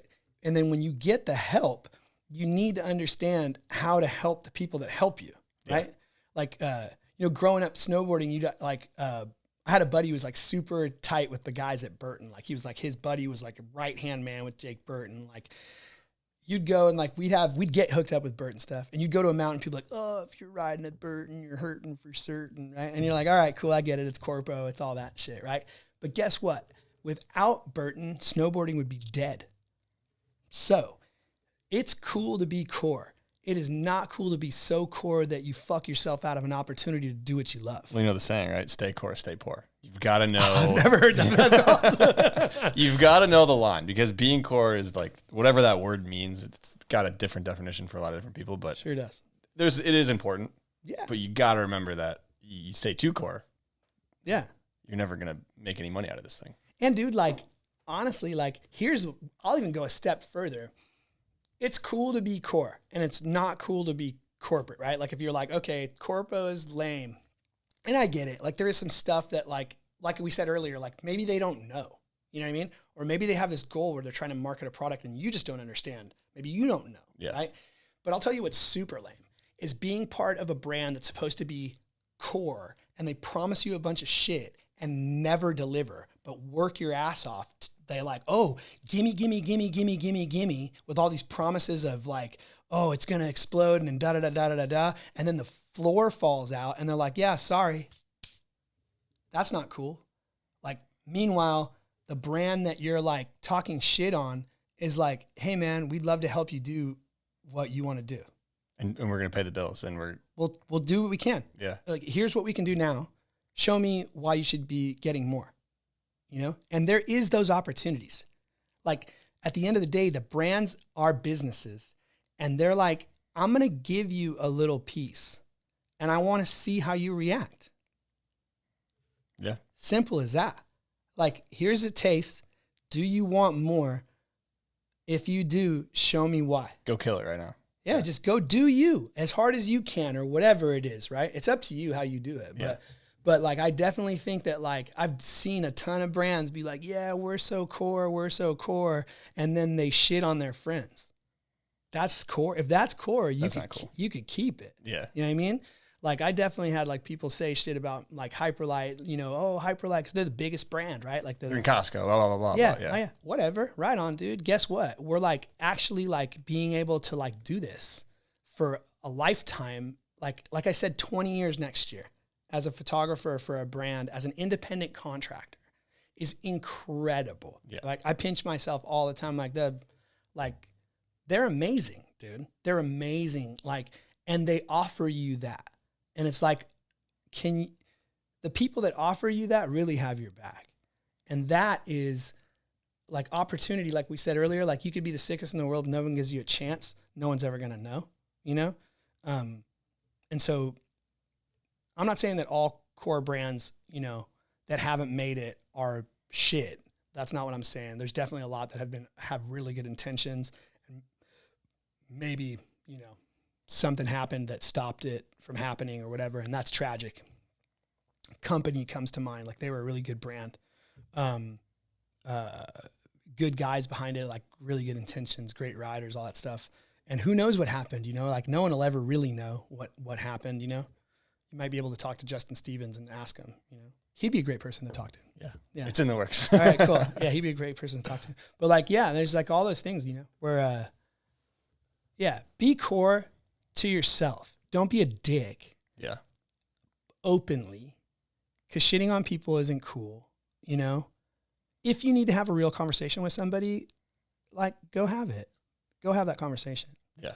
But if you're like trying to like publicly shame somebody, don't be surprised when you don't get help. Yeah. You know?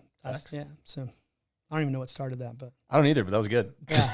It was good where we went with that. I was passionate about that. Well, it was favorite still on the Delta. Yeah. That makes sense. Which, yeah. And the last one was dirtiest thing you've seen on the Delta. Oh man. If you're offended by my F-bombs, I can't even say it, dude.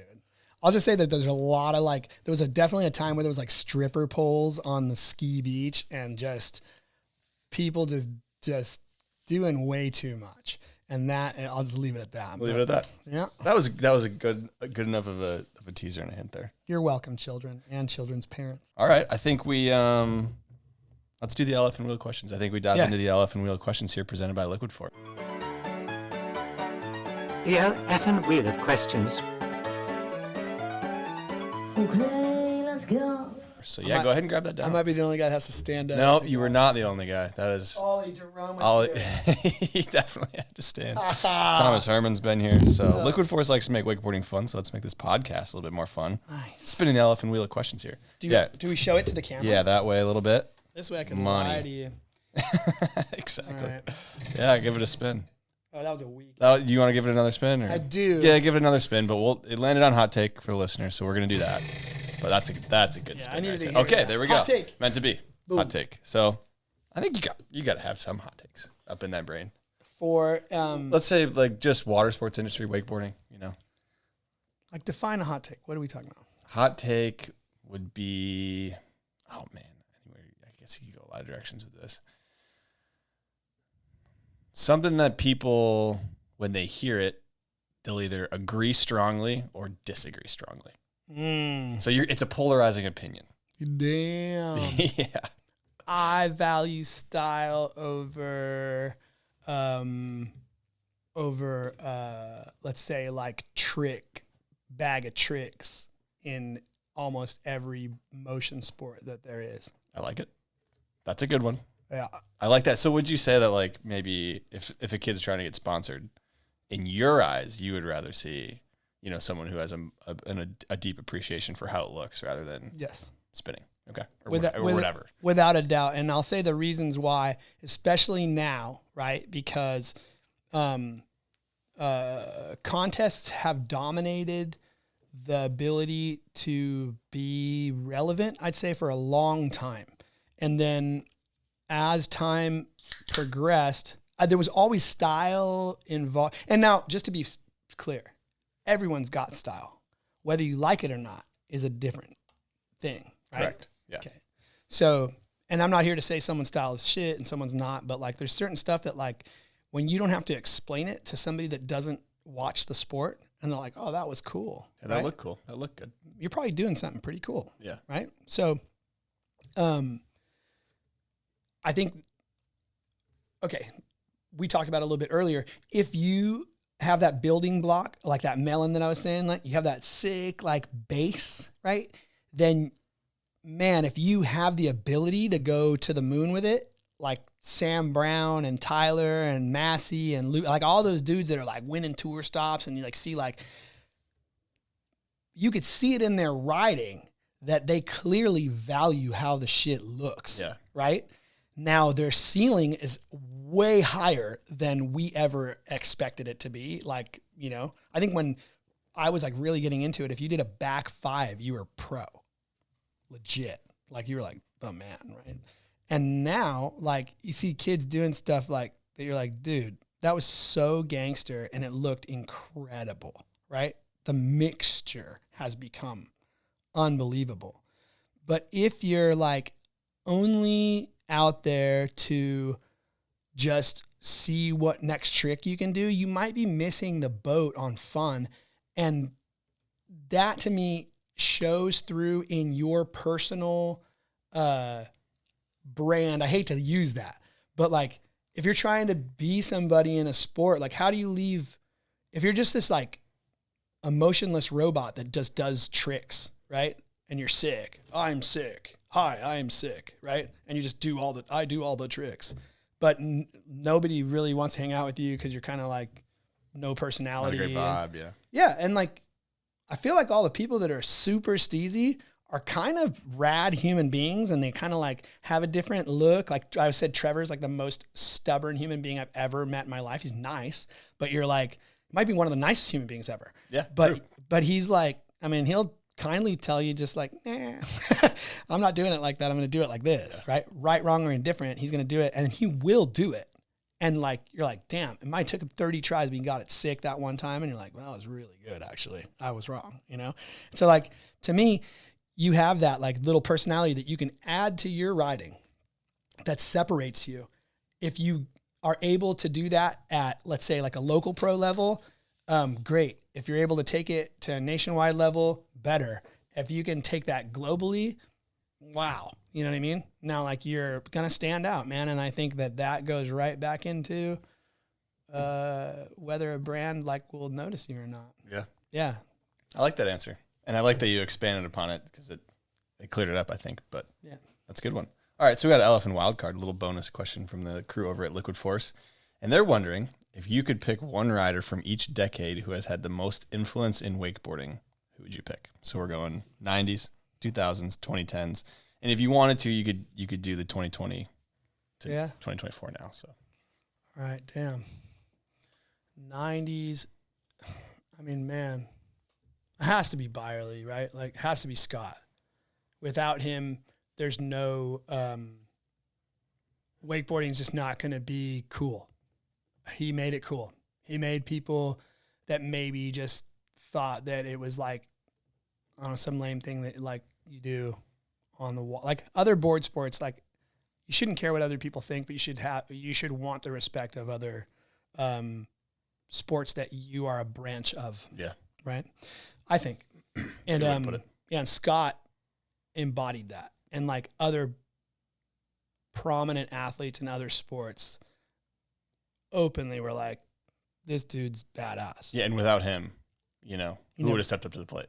You never get that. Yeah. Yeah. And so Yeah, and so like and dude, he's not wealthy, like he wasn't wealthy.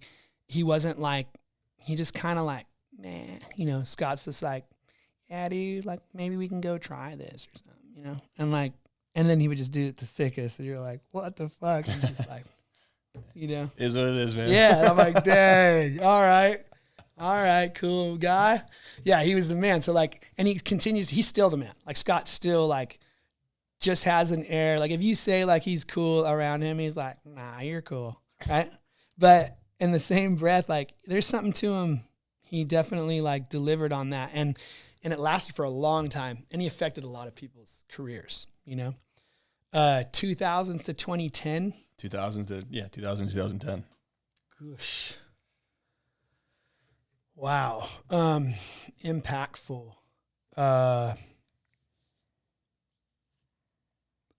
I gotta go. I mean, that's kind of a toss up between like Parks and Danny Harf, I think, probably, right? To me.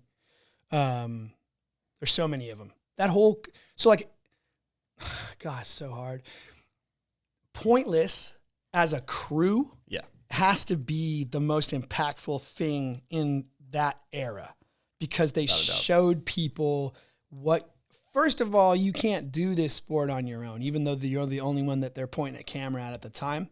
There's a driver in the boat.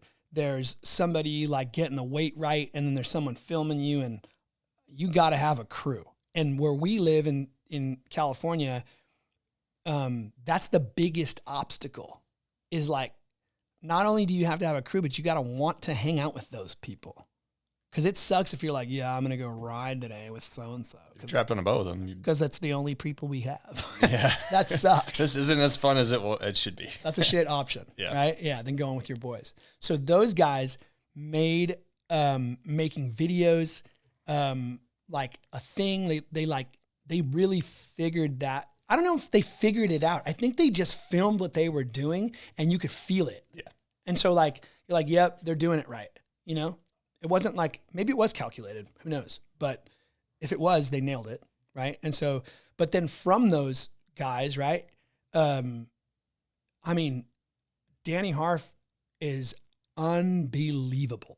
Like everything that dude tries to do, he is great at, like really good. And like, he's funny because like, he's got the goofiest laugh, but like Dan will do the sickest thing you've ever seen in your life and turn around and look at you and be like, I'm like, like, That's incredible, right? Like, I've been over to Claremont when Dan and Parks both lived out there, and like, just like, hey man, you want to go shoot? And always the most giving human being, and then like go out and just do the sickest shit. And like, talk about like, you ask Danny Harf to try something you have in your head, right? Like, I'm like, okay, 4 times X Game gold medalist and just an absolute legend. And you're like, hey bro, instead of slashing the wake the way you slash it, would you try it like this? And he's like, yeah, why not? And I'm like, Sick. Dude, go for broke. If you blow it out, who gives a shit? Like, I just want to see if this works. Yeah. And in the back of my head, I'm like, he's not going to stop if he blows it out because he's going to want to figure it out. Yeah. One of my favorite Slash photos is of Danny, where I'm like, dude, so Mike Sweeney is the first person that I seen kind of do this, but like, so when you're shooting a still photo of a slash, by the time they exit, right, and the person is in a really cool body position, the wall has sort of dissipated. So to keep the wall there longer and have the rider in a sick spot, you need to change the way they slash the wake. You got to hold her. Yeah. And to hold her, you kind of got to blunt slide it, right? And so like, I'm like, dude, if you can, and I seen Sweeney do this a while ago, but he's just steezing out because that's what he was feeling. But I just was like, man, like, how do we get to where like you get this big ass, because if you've seen a water skier like throw up a wall of water, it's impressive. Yeah, that's sick. Really impressive. Yeah. And you're like, damn, and they're just in the meat, boy. When they're like coming out, you're just like, you see them and they're just, I'm probably doing it with the wrong arm, but like they're like coming out and they look aggressive and the water's just doing all the right shit. As a photographer, it's still like everything has to be right. You know what I mean? Like if there's one little thing out of place and it's frozen, it's like that forever. So you're like, fuck, that's close, not great. Yeah. Right. So yeah. So like, yeah, I'm like, dude, if you can like blunt slide the wake, it'll keep you in that position for longer. And if you go down, you go down. But let's see how long you can hold it, right? And he goes out and is like, all right, I think I get what you're saying, right? And I'll also stop you and be like, hey, come here.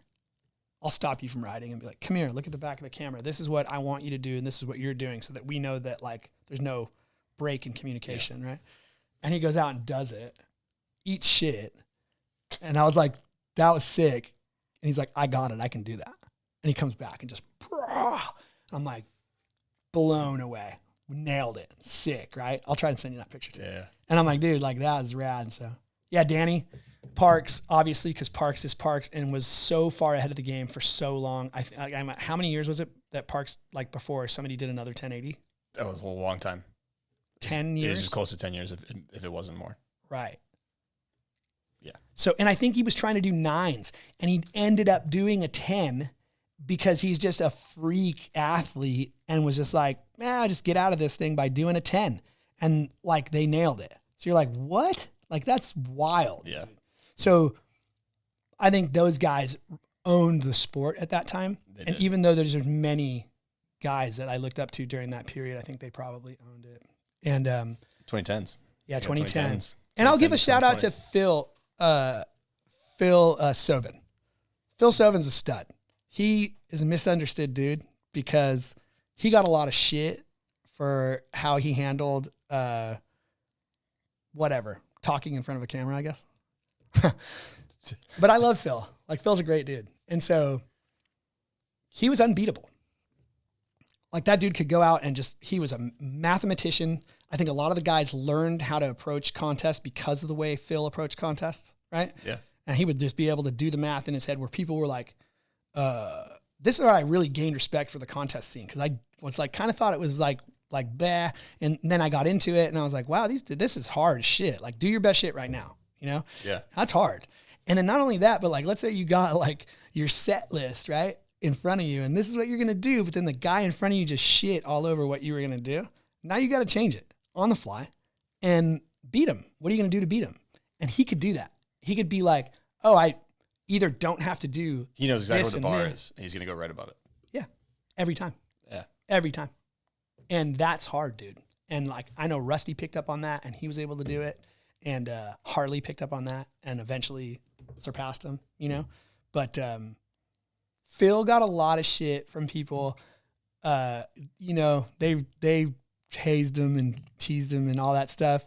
But he stayed strong and did his thing. And now I think like he walked away and was like, peace. But so Phil is another guy that I think was in there, even though, you know, he wasn't Danny, he wasn't Parks, but like he did his own thing and he was unapologetic for it. And I have a ton of respect for him for that. So, 2010s to 2020. I mean, man, Harley Clifford is just, I mean, what do you say? That was his, I mean. What do you say? He was popping. Unbelievable. First dude to make contest riding look like people wanted riding to look like. He merged them.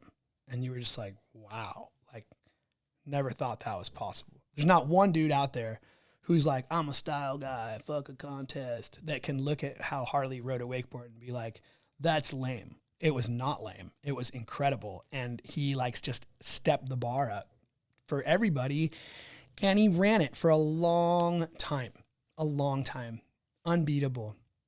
He was so good that I remember sitting in contests and being like, oh, I'm going to sit right here and I'm going to get this one photo that I need for sure. And then like, he's going to come back and do bing, bing, bing, bing. He was so consistent. I was like, fuck, all right, I'm going to go here. I'm going to go here. Like, and like, I could get. That's got to like, be fun for you too. Hell yeah. Yeah, for sure. You know? And yeah, so he's rad. And then like, he also is the reason that guys like, you know, Tyler and Sam and Massey, and they all like, were like, all right, this is the bar now. Right.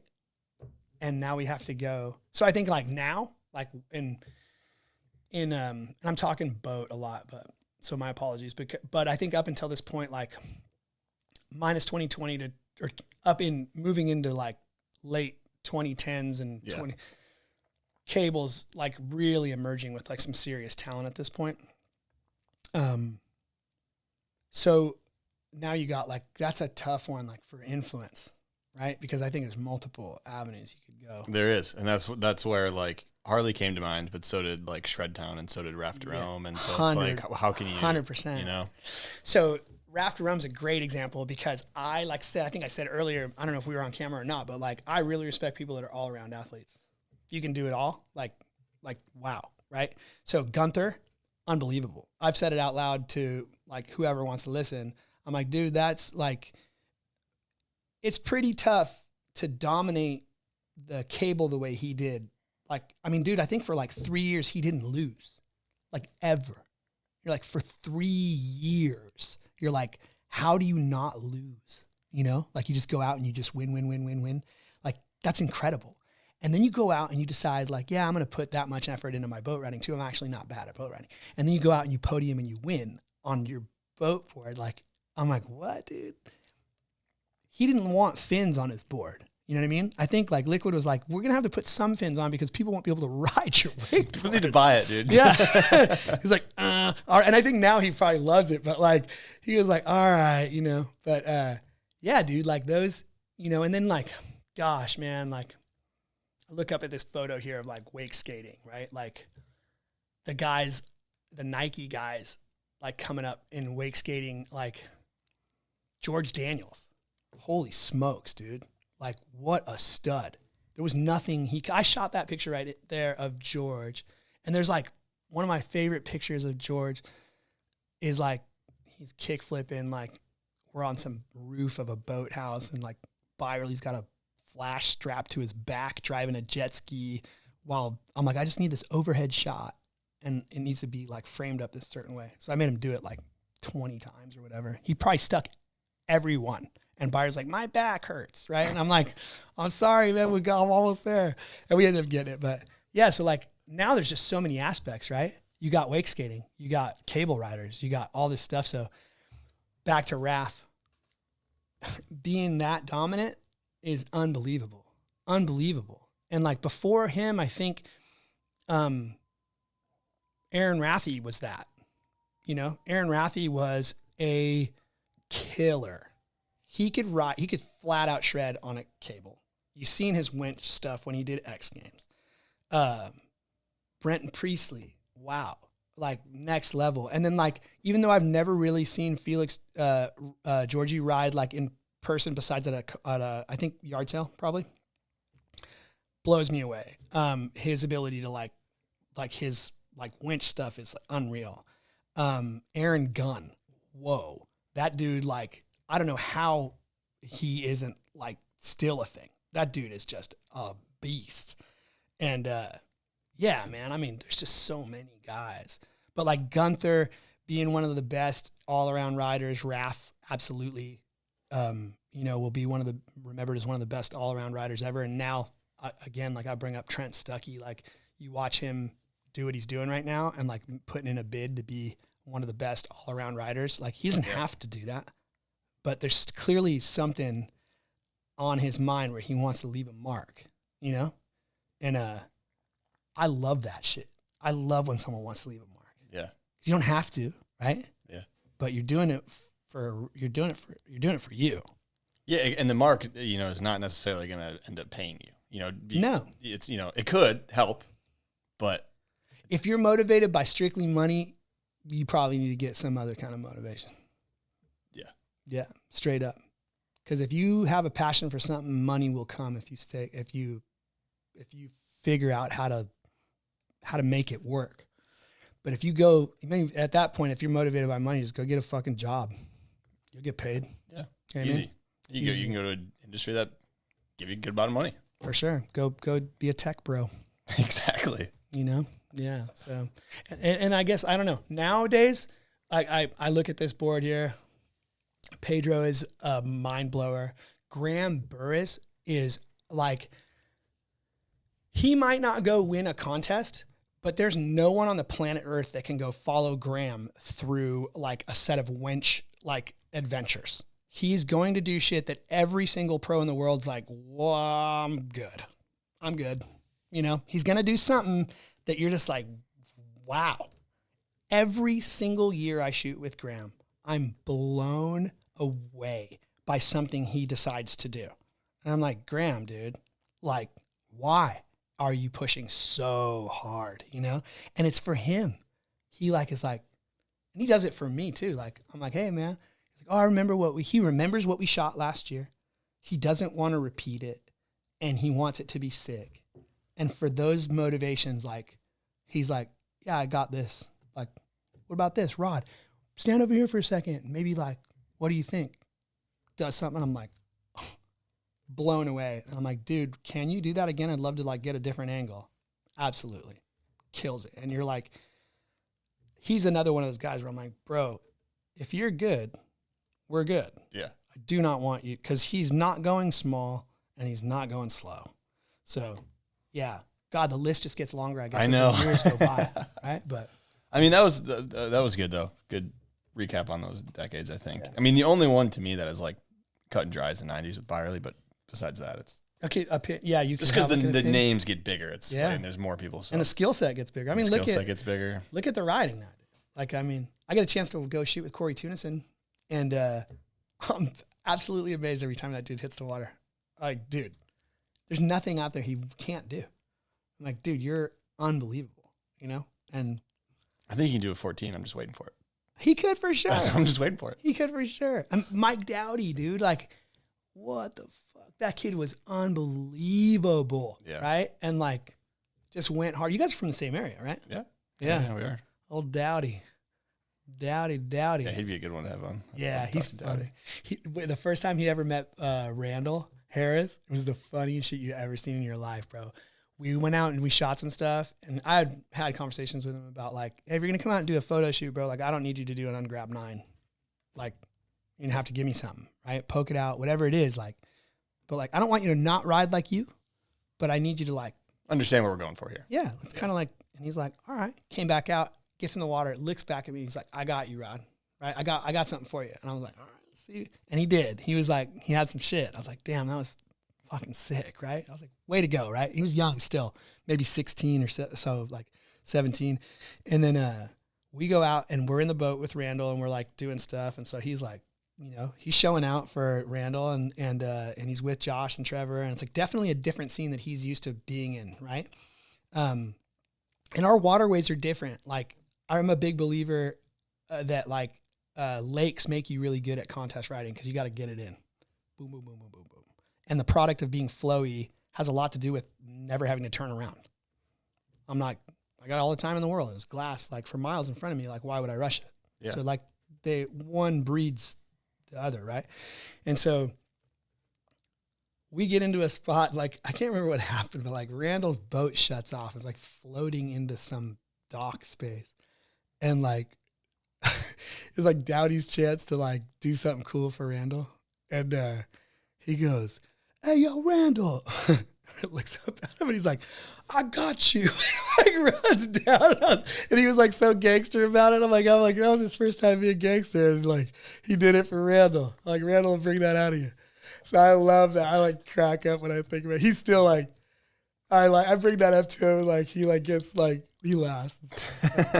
It was cool. That's funny.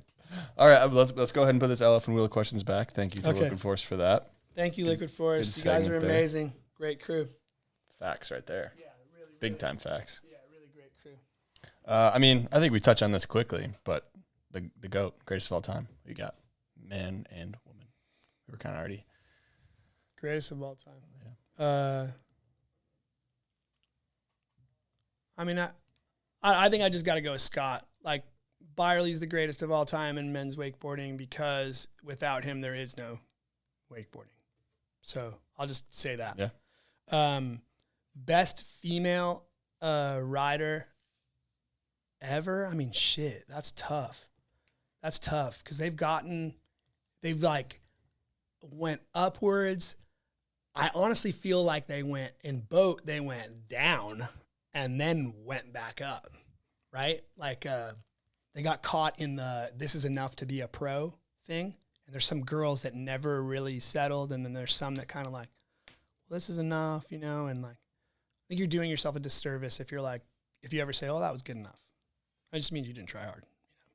And I know guys did the same thing, but like women's wakeboarding took like a massive upward swing. Dallas just ran it forever, right? And then you had like Melissa, and she did her own thing, and her longevity and like attention to detail and sickness. And I'm always obviously biased because she's my homie, but Dallas is also my homie. So they're like probably the polar opposites, but also goated pretty fucking hard, right? And that's a generation that did it. Amber Wing pushed it and made girls want to quit, and that was sick to watch. Megan Ethel is an absolute beast. That chick's a beast. And I remember her being 14 or something and going to a pro contest. It's the first time I'd heard about her, but I never really watched her, right? She was at the contest that I was at, but she was a grommet. And when you have a 12-hour workday, you don't go to every thing. So when I finally seen her like decide to be pro, and she's like, "Oh, it's 14-year-old girls coming in." She came out. She did not as good as she wanted to, but she took second place. I remember her bawling her fucking eyes out. Like, and I was like, Because she lost? Yeah. And I was like, damn. Like, she's a kid. But I remember like took a second. I was like, I'm just going to wait. But I waited till everybody's gone. I was like, "Hey, Megan." She's like, "What's up?" And I'm like, I go, "Dude, I can tell that you're like really passionate about this shit. But like, don't ever let your competitors see you get that upset. You can be that upset." And it's good you are. Yep. But don't let them, that's a weapon against you if they know they can get into your headspace like that. So she's like, "Thanks." Walks away. Comes back like an hour or two later. And she's like, "I really just want to say thank you." Sweetest human being on the planet. And then she's like a little killer, right? And like to watch her go for however many years, like afterwards, to just be sick like that. I mean, wow. And then now you see like Anna Nickstad was like one of my favorite female riders to watch because she just, I think you're doing yourself like a disservice if you're like allow people to say you're good for a girl. She's like one of those people that's like, man, I wish I could ride like that, you know? Good style. Yeah. She was a gangster. And like, yeah, man. And then like Jamie Lapina, holy shit. Like that might be like one of the best all around female athletes ever. Like in the water sports. Like who else rides behind the boat and the cable like that? I might be missing somebody, but no, I that would be. She's a stud. And then, oh man, now you got like we were talking about like Campbell Scarborough, Rivers Hendricks. I put an S on that on accident, but yeah, those girls. I mean, dude, they're mind blowers. Like they rip, they flat out rip, and you're just like, okay, like they have gotten to a point where they're just great at it. There is no like. It's cool we've entered that era where it's like, they're just. There's no like gender to it. You're just like, you're sick. That was sick. Yeah. If a dude looks at one of those girls riding and is like, meh, then I'm like, you're hating so hard. And I would love to see you go try that. Yeah. Cause that was legit as it gets, you know, I don't care who you are. That was dope. Yeah. So you got those girls, you know, and there's like girls that have like stood the test of time are there's a lot to be said for that. Cause they've paved the way, you know, for a lot of female athletes, you know. So there's a long line. Beck, Tara, and the boat stuff. The girls early on in the cable that did it like, gosh, I'm like blanking right now on, oh my gosh, Aussie girl. She's so badass. Blonde. Was Nicola Aussie? Nicola was incredible. I can't believe she's Australian, right? No, she's English. English. Okay. Yeah, See, that's the UK. accents. That's tough. She's another one all around. Badass. Yeah. Yeah, she has a great story too. If you ever get a chance to talk to her, yeah, that's somebody who is like just determined to be like, "I'll show you," kind of shit. And she did. She was good. Yeah, but yeah. So there's a lot of names. Yeah. So go on. All right. I think. I mean, your point at the ROTY board. I think you grabbed that down here, and we see who you think could be Rider of the Year for 2024. So we've got all the guests that have come on the past few weeks have put a name down. We've got Rivers Hedrick, Pedro Caldas, and Cole Krace on there. So here's a Sharpie for you. And you can either choose to put a new name down of someone you've seen this year that's been killing it, or you can choose to say, you know what, I think one of these names that's already on here, I endorse it. I agree with it. So I'll give you. And is there a female and male Roddy? It's just one Rider of the Year. That's going to be it. Right Pedro. there. Yeah. All right. I'm going to mark You're that. endorsing Pedro. I like it. Yeah. I think he does. That's another dude that's just like probably doing stuff that you like. It's hard to explain. Yeah. And I think he does his own thing. Yeah. But I respect the other two on there very much. And I think that like he's probably a coin toss depending on who you ask. Well, yeah. So, yeah, man. I like it though. I like you endorse Pedro. All right. Let's go ahead and put that back up there. Yeah. That's a great answer. I'm not sure if I was supposed to fill that, but I did. Yeah, you did. We're there. We're here now. There wasn't really any rules to it, so yeah. See if you can even get that back up there. You can pull it from the back. Yeah, this is a very. We're dialed here at the Grab Matters podcast studio. Really got a nail in the wall with a shoelace hanging this thing up. But look at that. Rodrigo's got it dialed. That'll probably fall before the interview's over. It'd be funny if it does. It's a skateboard, so it can't break, so we're good. All right, I think we shift gears a little bit. Right. And I got a guest question from Rocker Steiner. Oh, damn. I reached out to him and JB Mauney because I wanted to hopefully get some form of that aspect. And I was not expecting JB to get back to me, but I was like, maybe there's a chance. JB's a cool dude. Have you spent a good amount of time with him? I mean, it's tough for me to tell looking just from social because I don't know. But like, I mean, yeah, I've been around JB a little bit. Like, spent, a handful of days at his house, and like he's very like open, and we got mutual buddies. And so like, yeah, I kind of figured there was great conversations, and like, man, I sat there with JB for like probably 3 hours just listening to stories of his, of getting hurt, like injuries he's had that are like, you gotta be, that dude's probably the toughest human being on the planet. Honestly. Actually though. Yeah. Yeah. Like he probably should have ended his life multiple times and just is like, well, he doesn't wear a helmet either, does he? Or didn't for He didn't. He doesn't. Yeah. He retired now, and he retired. Do you know how he retired? No. He was riding a bull, And for everybody that doesn't know, JB Mauney is like the most legendary bull rider on the history of bull riding at rodeo. And he's known because he's always gone after the baddest bull. The one that nobody wants to ride, JB's like, I'm going to get on that one, right? And he's failed a lot, but he also rode the unrideable ones. And like, it's a judging system where you get like, the animal gets 50 points and the rider has a chance to get 50 points, right? So if you score 90, right, that means the animal went off and you went off, right? There's certain bulls that you'll never win a championship on. And there's certain bulls that if you can just ride them, you're going to do great, right? And he would always pick that one. And I think he said he tried like 7 times before he rode this one. And it's so funny because I think his like quote is like, nobody remembers an 88-point ride. It's like, he's like, I'm trying to get like in the 90s. Yeah. No one's talking about, if you took first on an 88-point ride. So he knew full well that like pushing it is memorable, and that's the history that everyone's going to remember. Yeah. So his last roll was he got on this bull, and who knows, like he was riding him, he got bucked off, he landed on his head, and he said he got up off the ground, and he knew right away he had broke his neck. So he grabbed his head, and by his hair, I think, and he walked off out of the arena, right? Because you got to get out of there because the bull's still correct. going. It's coming for you, yeah. And then he goes and sits down, and the medics are like, "Hey, JB, are you okay?" And he's like, "You need to get me a stretcher. I broke my neck." Smoking a cigarette, right? And the dude's like, "Excuse me?" And I'm probably butchering this a little bit, but it's basically this. It's like, "Excuse me?" And he goes, "I said I broke my neck. Get me a stretcher. I got to go to the hospital." And they're like looking at each other like, is this dude for real, But they all know he's for real. So they took him into the ER, and sure as shit, he broke his neck. And the doctor's like, "Look, you can't take another one like this. So you're going to have to call it." Yeah.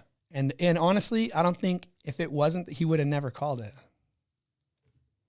He loves this shit. Yeah. He was like built to do it. So like that was the thing that he needed to do. That needed to happen to him for him to walk away. And his legacy is so strong, and it's, yeah. not to say that there's ever a good time to quit, but it's like, or not quit, but you know what I mean? That's a good exit. Yeah, that's a good exit, and this is a good transition into a guest question from Rocker Steiner. Let's do it. I would like to know, from his perspective, what are the similarities? And I feel like rodeo right now has a lot of similarities to wakeboarding, like during the time of like when Harley Clifford was coming out, when Mike Dowdy and Phil Sovin, right now in rodeo, there's a lot of competition, just like there was whenever wakeboarding was at a peak. Because that's really what I remember is like my first wakeboard competition that I went to was Harley Clifford landing the first double. Now in rodeo, there's guys setting records, things that have never been done before. So there's a lot of similarities, and like right now in rodeo is the biggest time ever. Same with wakeboarding and like 09, 010, stuff like that. Yeah, so kind of touch on, I guess, I mean, you nodded in part of that, but the similarities, maybe some of the differences too, because you've dove into that industry pretty deep as well. Mm-hmm. Yeah, and I've been really fortunate to be around like the world's best in a lot of different disciplines. And I learned a lot, honestly. The Steiner family showed me a lot as far as like, just introducing us to the sport, period. The first time I ever saw Rocker get on a bareback horse, I was like scared shitless. 14 years old. Like I was like, oh, about to see something cool. He comes out, dude, and when them horses buck, man, they mean business. And I was like, don't ever put him back on one of those things. Because it's something that him and his grandfather and his dad had decided to do to get Rocker better at competing. They never really thought that it was going to be something he was going to do long term. It was just going to get him more opportunity to understand what it felt like to compete, because you can compete in rodeo once a week all year if you want to, right? You can there's rodeos everywhere, right? So they didn't want him to go to a competition, a wakeboard competition, and be like on the dock, overwhelmed with the go do your best shit now, right? So they were like, well, let's go. And Sid, his dad, and Bobby, his grandfather, are world champions, and they're Hall of Fame cowboys, and they're very humble about how they'll never tell you that they're world champions. Like I knew Sid for a few years before I realized that he was a world champion, and only because I was hanging out in one part of his house where I read that he's a world champion on a plaque somewhere, and that he's a Hall of Fame cowboy. And I'm like, you're from the Hall of Fame? You're in the Hall of Fame? No, you just never decided to bring that up.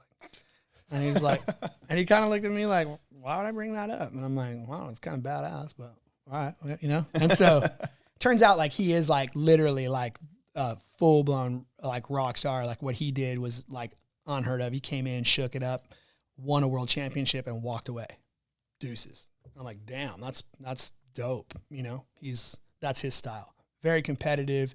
And there's no question why Rocker is the way he is. Yeah. You know, but that started because of that whole rodeo thing. That's started interesting. because of that. And then, you know, then you start to like learn the little nuances of it. But if I see the similarities in like the competition side of it, I would say that there is like been a changing of the guard that is very similar, right? Like you see like someone dominate and you see it get taken, right? And it's not like the pack is always catching you, whether you know it or not. And kids don't know what's impossible. They only know what's been done. So, man, like, I mean, a video part, for instance, that used to take a year to put together, kids will go out and do in a pass on the lake. And they don't know how long it took you to do that. You know, they just like, they're naive to it. Yeah. Yeah. And it's like the biggest gift ever. And they just don't know what's impossible. They just literally just see what their favorite athlete does, and they know that that's what they want to do. And you got to at least do that to be somebody, right? And like, just as I was naive to be like, oh, if you could just get, you know, a handful of photos in the mag, you can make a living, right? Like, I didn't know what it really meant, what I was saying, you know? Yeah. I was just like, well, it's easy enough. And like, you know, thank God that it worked out. But like, yeah, they push the limit to be as good as the guy that they think is their hero. And I'm sure there was some of that with Harley. I'm sure there was some of that with Phil, like beating Danny. Rusty had his time. And Phil like went like basically just stayed on, you know, and he beat him. And there was a long time where Danny like would beat Phil, and then like eventually like, you know, he like went, you know, a different way with it, and then Phil dominated, and then Harley took it from Phil, and then, you know, and then you start to see Corey take it from Harley, and like, and now like there's so many guys out there that you're like, dude, I don't even know if you could really pick a winner every week. Like that'd be tough to be like, now like you look at all these guys ride and you're like, I couldn't tell you like in the top 6 dudes, like who is the best, right? I mean, is it a one trick? Like, did somebody bobble or something? Yeah. Is that the difference, you know? And so you're like, yeah, I mean, like, if Sam Brown, like, lays down a run, like good luck, you know what I mean? Like, that's... And you could say the same thing about Ulf. Like, Bro. if he lays down a run and the conditions are right and allow him to actually go as big as he wants to go. Contests aren't set up for Ulf.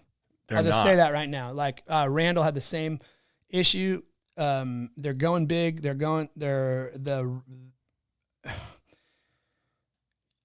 just not made for that style of riding. And so you really, and I think every rider understands that. That's why they don't do it for the most part. It's a huge reason as to why. Yeah. And I mean, can they? Also true. Can you really do that? Are you willing to do that? Yeah. Because I'll just say this, like, I got a chance to shoot with Ulf for the first time out in California just like 2 weeks ago, maybe. Oh, really? Yeah. Badass. Now, I've seen him at a contest. I've shot him, right? But that's not the same, right? But yeah, he came out to Shasta, and he is a badass dude, man. I was like, wow. You know, one of those things where, like, you would tell, like, people like Randall, like, if you're a rider, like, you kind of get it, like, through a video. You're like, dude, that's, you know, wow, that's different, right? And then you see it in person, and it is like jaw dropping. And Ulf's got that for sure. But you can't ride like that every day. You can do that for a day, go hard. You better understand that you have to take a couple of days and then come back, right? So those, like, there's not a lot of bodies that are built to take that. Athletes, like, you could have an incredible amount of skill, and if you don't have like the genetic makeup to have like a professional body, you see it in every sport. You'll fall apart when you start to, like, it might be easy for you to do like all these things, and then you get to like a certain point where like you're doing all the shit. You're pushing to the limit. Yeah, and then all of a sudden, like, the torque, like, maybe you didn't even land that hard, just a little weird. Whoop, blow your knee out.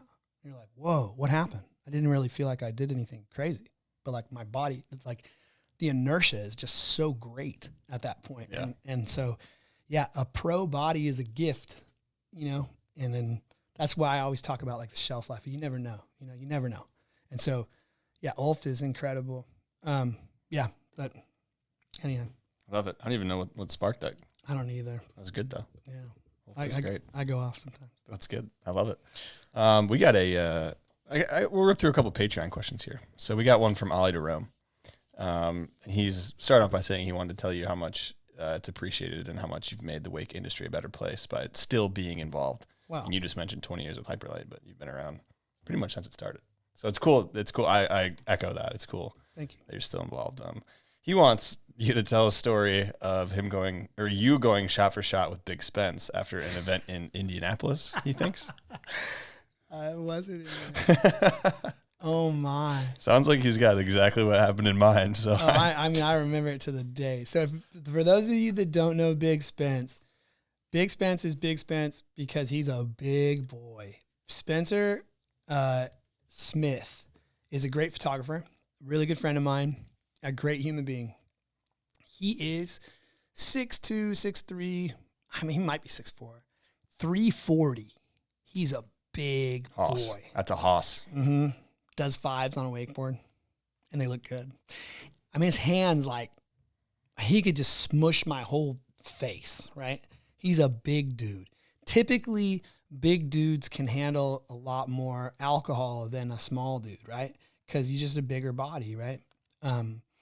But I have quite a few years on Spencer, and we're sitting in a hotel lobby at a contest, maybe the night before we fly out the next day to go back home or whatever. And I typically don't party that much like anymore. And this was a while ago, and so I was partying a little more frequent, but I just don't, like, I don't know. I got stuff to do, so I'm just like, I'm not trying to, like, spend a day in bed, like, regretting, whatever. So Spencer's, like, pretty young, 24, something like that, 25. He's like, he's down. He's like, let's get it. Who wants to go shot for shot? And he's like, Jimmy LaRich is with us. Adam Arrington's with us. Ollie Jerome's with us. And we're all just in this lobby and like, oh, shot for shot, blah, blah, blah. And I was like, it's kind of shaking my head. They're all turning him down. And I'm like shaking my head. And someone's like, oh, why don't you go shot for shot with him, Ron? And I was like, Spencer, you don't want to go shot for shot. Like, I was like offended. I'm like, what do you mean shot for shot? Like, you're still a kid. Like, I'm going to for sure I'm taking you out, just based on principle. And he's like, oh, you think you, and Jimmy and Ollie and Adam's reaction was really what I was like, fucking hurt. I'm like, you think because he's big, I'm like, coming from you, you guys are supposed to be on my team. You guys are little boys with us, right? I was like, all right, watch this. I go, you have to pick one drink, and that's what we're shooting. That's what you're shooting, and I'll pick mine, and that's what we're shooting the entire time until somebody taps out, right? So he's like, oh, I'm going to do SoCo and lime. And I'm like, mistake. But so whatever. I'm like, dude, all right, I'll drink Jaeger. And I was like, let's go. I'll go, which is also a mistake, by the way. I was going to say, that doesn't sound any better. It doesn't, but it's not crazy sweet. So there's a reason to the rhyme. So I tell the bartender, I'm like, all right, hey man, bring us out two Jaegers, right? And they start out in shot glasses. He gets 2 shot glasses of SoCo lime, and just bing, bing, right? You drink them quick. He drinks them quick. And they're just in there. We're all around in there. They're just like, oh, yeah, they're eating it up, right? Like, watch this. It's going to be great. And so I just keep him. I'm like, 2 more, right? He's like, 2 more. Well, we get about, I don't know, 8 or so deep. And he's starting to get drunk. So am I. But I'm still With it. absolutely know what's going on, Yeah. right? You'll never hear me say like, oh, I did that because I was drunk. Bad excuse. I knew what I was doing. I was being a dick if that was the case, right? It's not going to be, that's all there is to it. So I'm like, hey, the bartender, he's chatting it up. And I look at the bartender and I'm like, 4 right here. And he's like, for each of you? And I'm like, nope, just Jaegers. So he's on 8. I go 9, 10, 11, 12. And he's like, fucking still got his back turned. And he's like, oh, did you just take 2 more? And I'm like, I just did 4 more. He's like, oh shit, what do you want? I'm like, 12. He's like, 2 more. I'm like, 2 more. So he's like, oh, like tries to order a bunch of them. I can't, but I get to like 14 or whatever. Oh my. And then I watch him have to try to do 6. And he goes 1, 2, and then it's just, right? And I'm like, I just look at the boys and they're like, I think he's going to win. And I'm like, oh yeah. I'm like, I'm going to win. And so he gets to like maybe 11 and he's just like, I'm done. And he stands up and like, I shit you not, like, it looks like Shrek, like walking down the hallway when we're trying to get him back to the room because he's just big boy and he's just boom, boom, boom. And like, we get him into his bedroom and his shins hit the bed and he just hits the like face first into the bed.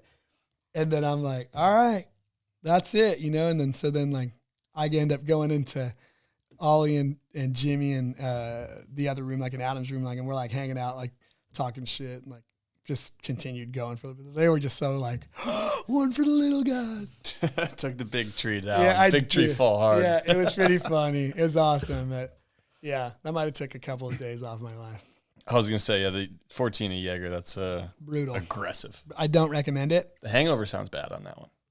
I'm sure it was. I guess it wouldn't matter, really. I mean, you know, it's going to be bad no matter It's going to be bad. Yeah, it was a prove a point thing more than it was like, yeah. A little strategy there, too, though, with the doing 4 when he's not looking and then. 100%. Yeah, that was smart. Well, that's veteran move right there. Yeah. Young pup doesn't know that. Yeah, got him. I love it. All right, well, we got a last guest question here from Trever and Josh Twelker. Nice. Tee that up here. Rodney, what's up? Trev here, sitting with Josh. What up, Rod? Just wanted to hear your take on all the generations you've been through on the West Coast. I know me and Trev have been through so much with you, and you've been through so much through, I don't know, probably 3 or 4 different generations on the West Coast. So let's hear your take on how all that went for you. Yeah, man, it'd be sick to just kind of hear all the different nuances and with the crews too. You know, just like I'm sure each generation had their own take, a little bit different spin-off. So, yeah, just, I don't know, man. You've been through a lot. You're the glue. So, yeah, man, pumped you're on the pod, and can't wait to hear all this. Have a good one. You. How sick. That's awesome. Yeah, shoot. You know, we talked a little bit earlier about like how we got into it, right? So there was a crew with Corey Kraut and Rich Vachano and Darren Razor. And that was like probably the very beginning. And I can't say that I tried to like get into like being a pro quite then, like as far as like doing, you know, photography for a living. But I saw a crew make a push towards like legitimacy, I guess, right? And the only thing that makes you legit, like I've heard you ask this question, like what makes a pro in the past? And that's a fucking good question because a paycheck technically makes you a pro, but respect from your peers is probably the biggest thing that makes you a pro, you know? And so if the best people in the world are like looking at you and giving you the nod, you're a pro. That's it, like bottom line, right?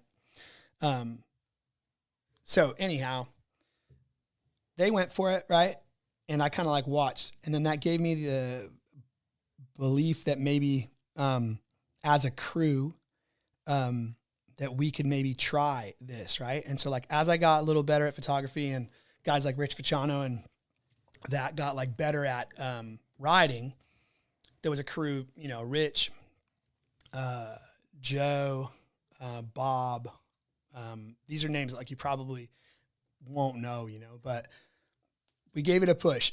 And Rich came out here and lived out here for a long time, had a lot of respect from a lot of the pros, right? He lived with Scott for a bit, lived out in Florida for a long time, and like he made a push and he did really well. And if you were in the industry, you knew who Rich was, right? And so that was a level of like, definitely he reached it, right? And I like got a chance to shoot with Rich. And so that was like an attempt. Then there was a second like crew where it came out to the Delta and it was like Daniel Dowd, Aaron Aubrey, Derek Cook. And Rich was still kind of like, you know, me and Rich are like lifelong friends. So he'd come in, you know, and like everybody still really respected the shit out of Rich. So like, and he was sick. So like go out and shoot with Rich. It's awesome. Right. And so we tried to make a push and those guys made it a little further than we did with the original crew. Right. They got like some sponsorships from Liquid and like, you know, there was like some shit going on, like maybe a paycheck and like, holy shit. Like I could get an ad with one of these guys maybe, you know, and you're like, oh wow. It's like We're doing the thing here. It's different. Yeah. And you didn't know you were like, we were struggling with, we didn't know. We were just like making progress, right? Like if you look back, you're like, what were we thinking? But what you're thinking is just trying to break into the scene. And then that people's lives changed.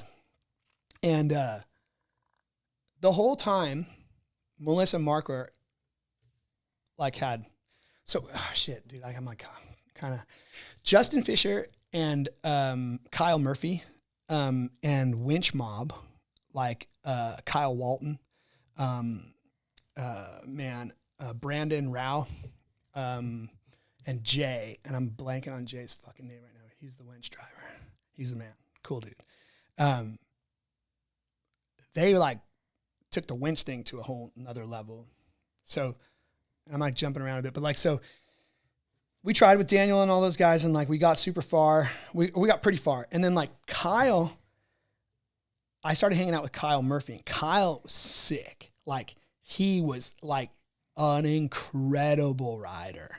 All the steez had the tricks, you know what I mean? And the shit just looked good. You're like, damn, that's dope. And Melissa was there the whole time, like pushing. She had brothers. And like, dude, I'll tell you what, like there was a lot of times where like people wouldn't try shit and she would try it and do it. And like with all the boys. And like, it was like, fuck, I got to try that now. Cause she just punked us. And so like Tyler Killingsworth, a lot of guys, Ricky G, started kind of like getting into like a little bit more where you're like pushing, but like our home crew was these other guys. Right. And, we almost made it. And I say home crew because, you know, the Delta is its own little thing. And it's tough to like break into the scene from the West Coast because you don't have a year-long season. You're not necessarily doing all the contests, right? Because it's just a different deal. It's like a different, I don't know, it's just different, man. And without being involved in the contest, it was really hard to break through, which I think nowadays is kind of a gift because now you have like this phone and you can like make waves and you can prove how many people are into what you're doing. Yeah, true. Right. So, I'm not saying do it for the gram, but like just know that that's there and that's use it though, man. Yeah. You know what I mean? Go be you, do sick shit. Make sure that somebody's like filming you. Make sure other people can see it at least. Yeah, man, for sure. So that, you know, you cut out unless you don't care about that. Yeah, then have fun. Then do whatever you want to do. So then Daniel and Aaron kind of both grew up. Daniel got married to Shelby, and Shelby was this rad little ripper chick. She was also part of Liquid Forest, and they had a family. Aaron Aubrey went to college, and like he was incredibly smart. So he like did his thing. Yeah, he was one of the first slingshot athletes. You know, Colin Wright was the very first one. But anyhow, so then that crew kind of fizzled out, let's say. Their time went through whatever it went through. And then Trever and Josh came up, and Derek was still there. Derek was still trying to do it. He wasn't done. And when we finally got, and this is over like I don't know, dude, like a 12-year span. Yeah. And then here comes Josh and Trever and Derek. And Derek got like, I wouldn't say he got rejuvenated. I think he just found his like groove, his niche. And he was like, he didn't give a shit what anybody else is doing. He does not ride like any other wakeboarder. Like if you were to like break down like how he rides and all this stuff, like maybe technically it's not like right or whatever, but it's sick. Like you're like, damn, you're definitely like figuring some shit out that nobody else is doing. Right. And like Derek's badass and a super rad dude. And so now all of a sudden we got Trever and Josh and Derek together, and we would go out like every day and shoot every day, whatever that meant. Like however you had to get it done, you had to get it done. And so we would go out, take sets, and like, man, we were able to try stuff. Like I said, like, man, we could just sit in railroad and ride or whatever, glassy day, and just go shoot. And like, we all learned so much because as a rider, video wasn't huge yet, like at all. And as a rider, when you start looking at tricks right after you finish riding and you get like a visual of a feeling, right? You start to understand like what makes that thing sick, and it's repeatable if you can do it right. And same for me. I'm like, all right, like, so when we started to like flow, man, there was so many. Derek has like some number of how many mag shots we've gotten together, and it's unreal, dude. Like it's unreal. Like I was like, wow, like we did that much. And I would be curious to see like how many times Josh and Trever and Derek like made it into the mags, and they allowed me to become who I am because they were willing to go out and go shred for love, for like the love of it, you know? And that was like, they broke through. We got close. Like when I say close, like I knew Rich and he like got close. And so that was like the first try. And then the second try was like, we got a couple shots and those guys like made it pretty like decent, like Aaron. And then Josh and Trever got a little recognition, but then they never stopped pushing. And then they like created their own thing that like, whether you liked it or not, you like had to respect it. Like that it's rad what they're doing. And that was a massive part of like me making it as well. Because if they don't do it, I don't do it. Right. And those guys have always been like, dude, like, thank you so much. And like, I can't, in that same sentence, I can't be like, you know, I didn't do shit without them. They are like, yeah, we both had this thing going here. Yeah. Yeah. And we're helping each other out. Absolutely, dude. Yeah. Absolutely, man. And like the amount of times that I've asked those dudes to get up at fucking, I'm not even shitting you. Like I've had Josh get up and have his dad Pete drive him in the morning because I wanted to get a sunrise shot with the flashes when the fog was on the water. That is a 5 a.m. on the water wake up call. And dude, it's not fun. But he was down to do it. You know, Josh's first cover shot, I think his arm still hurts from it. Like he's got like some bicep issue because I think we got it the first like 3 shots, and something happened where they're like, oh, you know, can you maybe do this or whatever? We were thinking more like blah, blah, blah. And I'm like, all right. So we did it again. And like Josh tried so many of them that, yeah, I think his arm still tweaks from it. But yeah, man, like those dudes, that was like part of that 20 years was that was the last like real push. And then through that, I was able to shoot with a lot of different people. And I always try to be as stoked as I can on what I'm doing. And I'm aware, like I've mentioned already that like what you're out there really doing. And so for that, I'm always scared to fuck up. And I think that that keeps you honest enough to be good. So like, you just don't want to blow it for somebody else, not just for yourself, you know? Yeah. It's weird, but like human beings, like it's a lot easier to like do the right thing for somebody else than it is for yourself sometimes. Like, Definitely, yeah. you know, you're like, oh no, you deserve this, right? And everyone's like, what about you? Yeah, you know, What whatever. about me later? Yeah, I could sleep some other time, you know. But you should get some rest.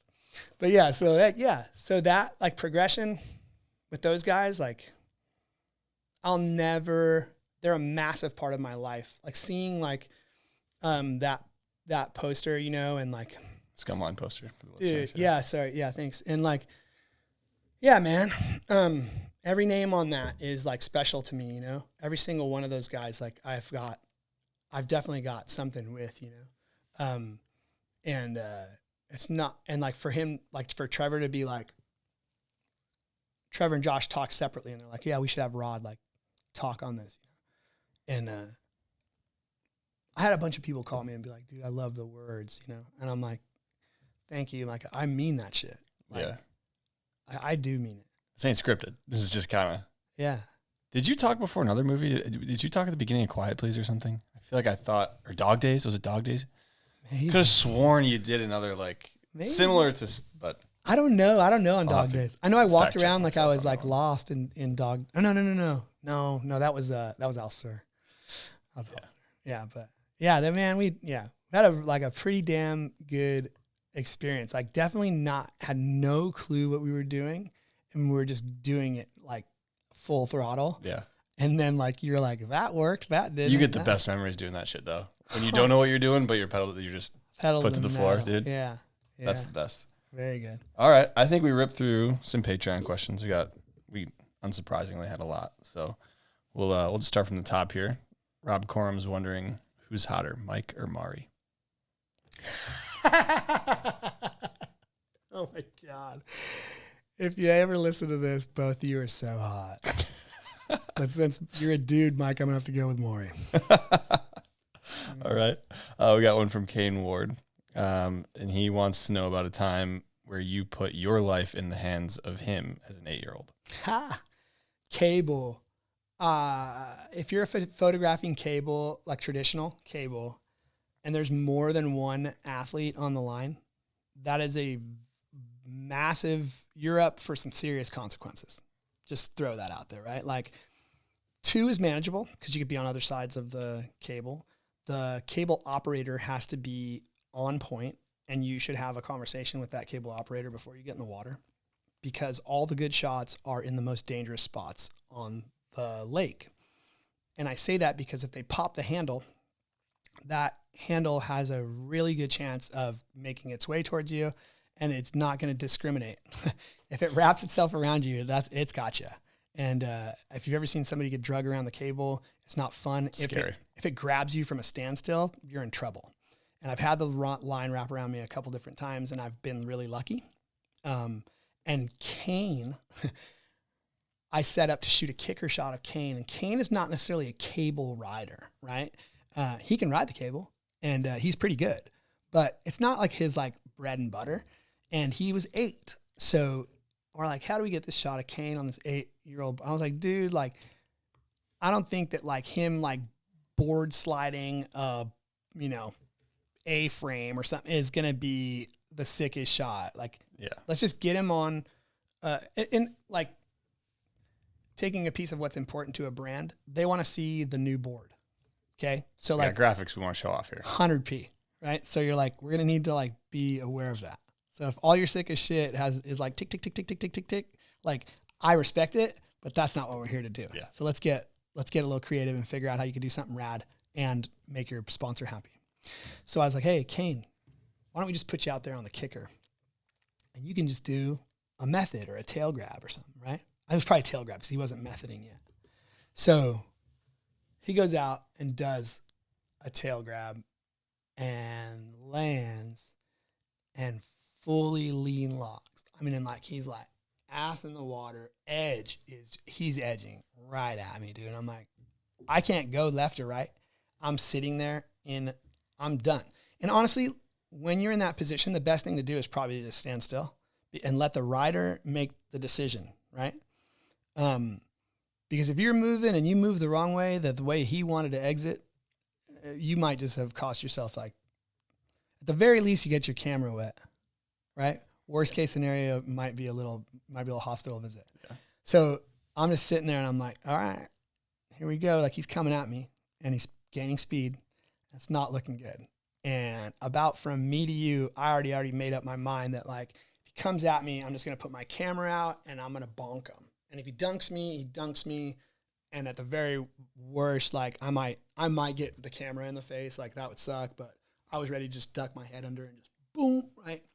So he gets to about you to me and just goes, oof. And Ollie's right over me.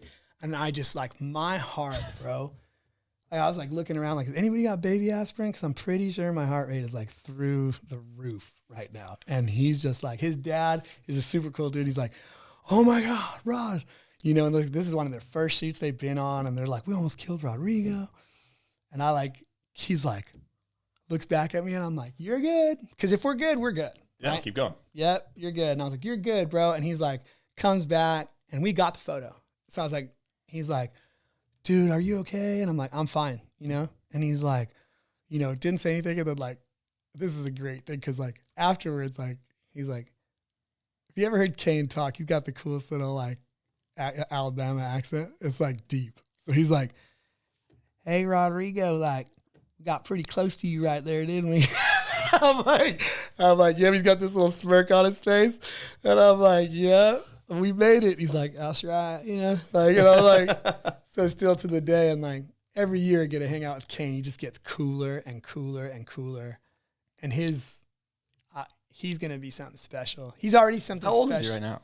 12. Okay. I was going to say 12, yeah. Still super young. Super young. But he is dope. That kid's... He's a ripper, dude. Talk about like the drive that we talked about, like what it takes. He works like he's in third place all the time. I've literally seen him go into tears because we were like, hey, like, Kane, I'm not blowing you out. You're a kid. Yeah, he goes into tears because we're like, hey, man, like, we have to shoot somebody else. And he's like, just not done. And he's like, he cares that much. Yeah. You know? And you're like, damn, like, he wants it. It's good. To where you have to, like, come over and be like, hey, bro, I didn't cut you because we were not into watching you ride. I cut you because we're paying a shit ton of money to shoot all this product, and I got to get through it, you know? That's hard to explain to a 9-year-old. Not personal. It's not personal. Yeah. He's a little grommet, yeah. Yeah. Speaking of impressions, you did a pretty good one there, but I had a couple people wondering, who do you think your best impression is of? I don't know. Right. You know who I've been doing a lot lately? There's a lot of people talking about my Donald Trump impersonation. It's some people say it's good, some people say it's the best. You know, the verdict's still out. I do it a lot. It pisses some people off. It's pretty good. I would say it's very good. Yeah, there's like a suck teeth thing where you gotta, I don't know. It's the hands. The hands are huge, too. Yeah, the hands are huge. Hands. Very huge. Sometimes they're on time, sometimes they're not. But yeah, I've been doing that one a lot. I like that. Yeah. That's a good one. All right, we got speaking of hyperlight shoots, we got one from Campbell Scarborough. She's wondering who in the hyperlight crew is the most entertaining or funniest to shoot with. Wow. Dude. Rusty might be honestly, for like how intimidating Rusty looks for, like, on the outside, he might be the funniest human being you've ever met in your life. Constantly, like, he pranks, like, he can't get enough. He's like a big little kid. And I don't know if that's why it's funny, but like, you look at him just doing stupid shit. You're like, why? It's like extra funny because he's doing it. Yeah, I'd have to say Rusty's probably literally the most entertaining person.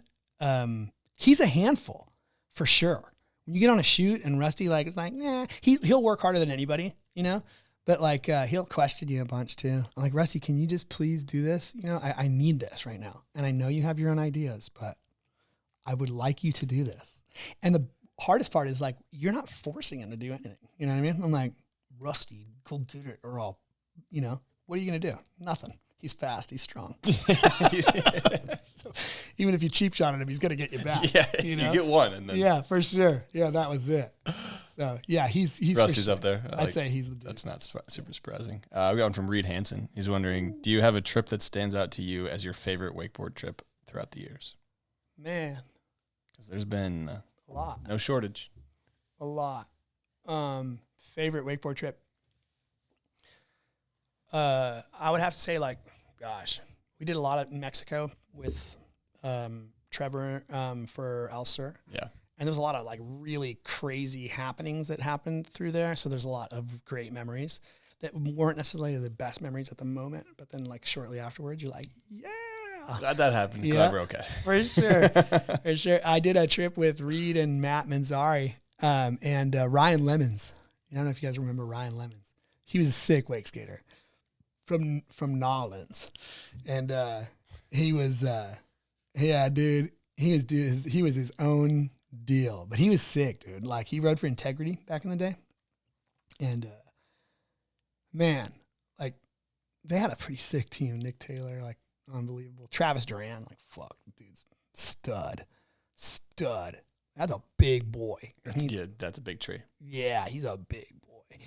And yeah, man, I don't know. Like, I remember pulling into Louisiana Spring Fling. It was like after the whole place had flooded out, like the year before, right? And we go to this Louisiana Spring Fling. We go to drop the boat in the water. And I'm like, hey, man, where's the boat ramp? And this dude comes out. He's like, oh, boy, like, I have no idea what he said.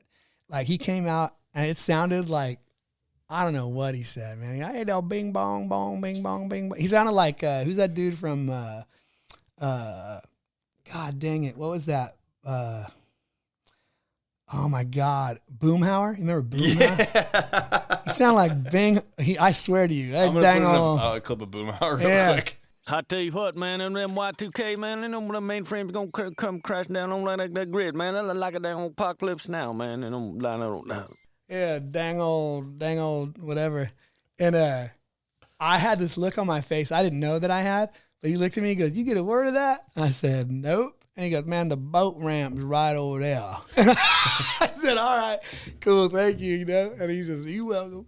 I was like, "Oh man," but that was a good one, dude. But yeah, I mean, most memorable would probably be one, like a couple different instances in Ulster, and then like, I'm about great ones. I mean, yeah, trips with like people I never thought I'd be able to do trips with, like getting covers with, like, I got a cover with Murray, like doing something that's way out of his like what he's known for, like jibbing like a little.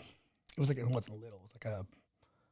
Is this the one where he uses the wake to go? Yeah. Trevor talked about that. An idea he had that Trever like took to the next level. Yeah. Sick. Yeah, so a lot of cool shit. We got one from Stefan Wild. He's wondering if you're still a Golden State Warriors fan, and if so, how do you feel about the downfall of the dynasty? Of course, I'm a Golden State Warriors fan. They're great, and I mean they've been trash for a few years. They go up and down, but I mean, dang, they killed it for so long. They did it though, yeah. They killed it for so long. So like, being in the Bay Area, I watched the Niners in the 80s and 90s, right? Unbelievable, right? Like, you watch Joe Montana, Jerry Rice, right? Like all these dudes that like just perfection. I think 3-0 in the Super Bowl, no picks, right? Perfect. 4-0, my bad. 4-0 in the Super Bowl, no picks. And then Steve Young comes in, wins another one, right? They made the playoffs from 1981 all the way until 1994 or 5 every year. Like, you got used to football. That's hard, yeah. You get used to winning, right? You're like, damn, and then when you hit the drought, you're like, damn, that was special. Like, you didn't realize it at the time, but that was special. And then you get like, the Giants have had multiple runs where they've won World Series and like been great. Will Clark, like way back in the day, and then Buster Posey and those guys, and like Lincecum and all those guys, like they were great. And And then you see the Warriors, and the Warriors have been good, but they've never been great. Right? There's kind of like literally like a farm league for the pros. They would get players. They're one of the only teams in the NBA who has their own D League, right? And it's a Santa Cruz Slugs or something like that. I'm not even kidding. That's the real name. And Banana Slugs. That's horrible. But maybe that's how they keep it private. But they would literally bring dudes up, and they would, like, their team was like the proving ground for the NBA, and then they would just, you had a good year, you were gone, and you're probably going to be in the playoffs next year with another team, right? And it happened forever, 15, 20 years. So when they changed owners, they were like good. They were good. And Steph Curry got on the team, and I remember at the time I was like, I did not like him. I was like, his ankles are like toothpicks. Dude rolls his ankle every time he like turns around. Like he rolls his ankle at dinner. And you're like, bro. Getting out of bed. Yeah, I'm like, come on. And I didn't see it. And Mark Jackson was the coach at the time. And there was Monte Ellis was our point guard. And that dude could throw up 30 points a night. But we wouldn't win, right? Like, do good. Mark Jackson got us to the playoffs with Monte Ellis. And then Stephen Kerr came in, and like he was like, we're running with this, and he got rid of Monte Ellis, and I was like, how could you? Like we finally got to the playoffs, and you got rid of this dude for that guy, for the ankle roller, and obviously didn't see what he saw, but that just shows you like a coach makes all the difference in the world. Oh my gosh, yeah, all the difference, because Mark Jackson was a good coach. But he was more like a cheerleader kind of coach, and he pumped him up enough to, they take half the teams to go to the playoffs. Yeah. In the NBA, half the teams. It's like making the playoffs is like, it's like hockey and basketball. It's not that big a deal. Not to really. make the playoffs. No. Yeah. Right. If you're not making the playoffs, like what are you doing? Yeah. But we made the playoffs because we hadn't done it in a long time, and I was like, oh, sick. We're like legit got trounced, and then the next year we killed it, and man, like the following year he won a championship, and then they go on this run, and they do it without Kevin Durant, and they bring Kevin Durant in, and then they do it again, and then he leaves, and then they do it again, and you're like, what's consistent here? Okay, I see. Yeah, they're great, and so like now, yeah, man, they had their run. There's better teams. I think they're playing pretty well right now, to be totally honest with you. Are they? Yeah, they think they are. They've changed their whole deal, but whether they can take it all the way, who knows? There's young, just rippers out there. Yeah. You're just like, well, these guys are hungry. It's hard to be hungry when your plate is full kind of deal. So if you Definitely won all these rings and like, what are you doing it for anymore? So if they can find the fire, great. But I'll always be a Warriors fan and just grateful for the good ones. But I'll never hate on greatness. I've never been like, for example, like Tom Brady. When you hear somebody go like, Tom Brady sucks, I'm like, really? Does he suck? You're though? just sick of him because he's the best. Come on. Right. Yeah. Right? Like, you'll appreciate this. I've been a Niners fan my whole life. In the playoffs last year, when Goff was picking us apart, right? In the first half. And it was whatever. He was kicking our ass. Yeah. And I'm like, dude, like people were like, oh, yeah, Jared Goff blew it. And I'm like, did he though? Did he? Or did they just like, it was just a turn of events. Like we went into the halftime and whatever changes they made. And I love your guys' coach, by the way.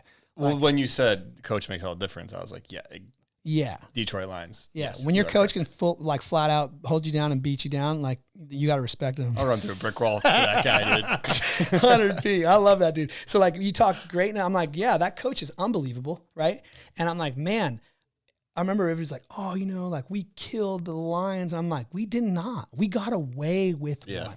We got away with one. We killed the next team we played, but that we did not. Like they had our number.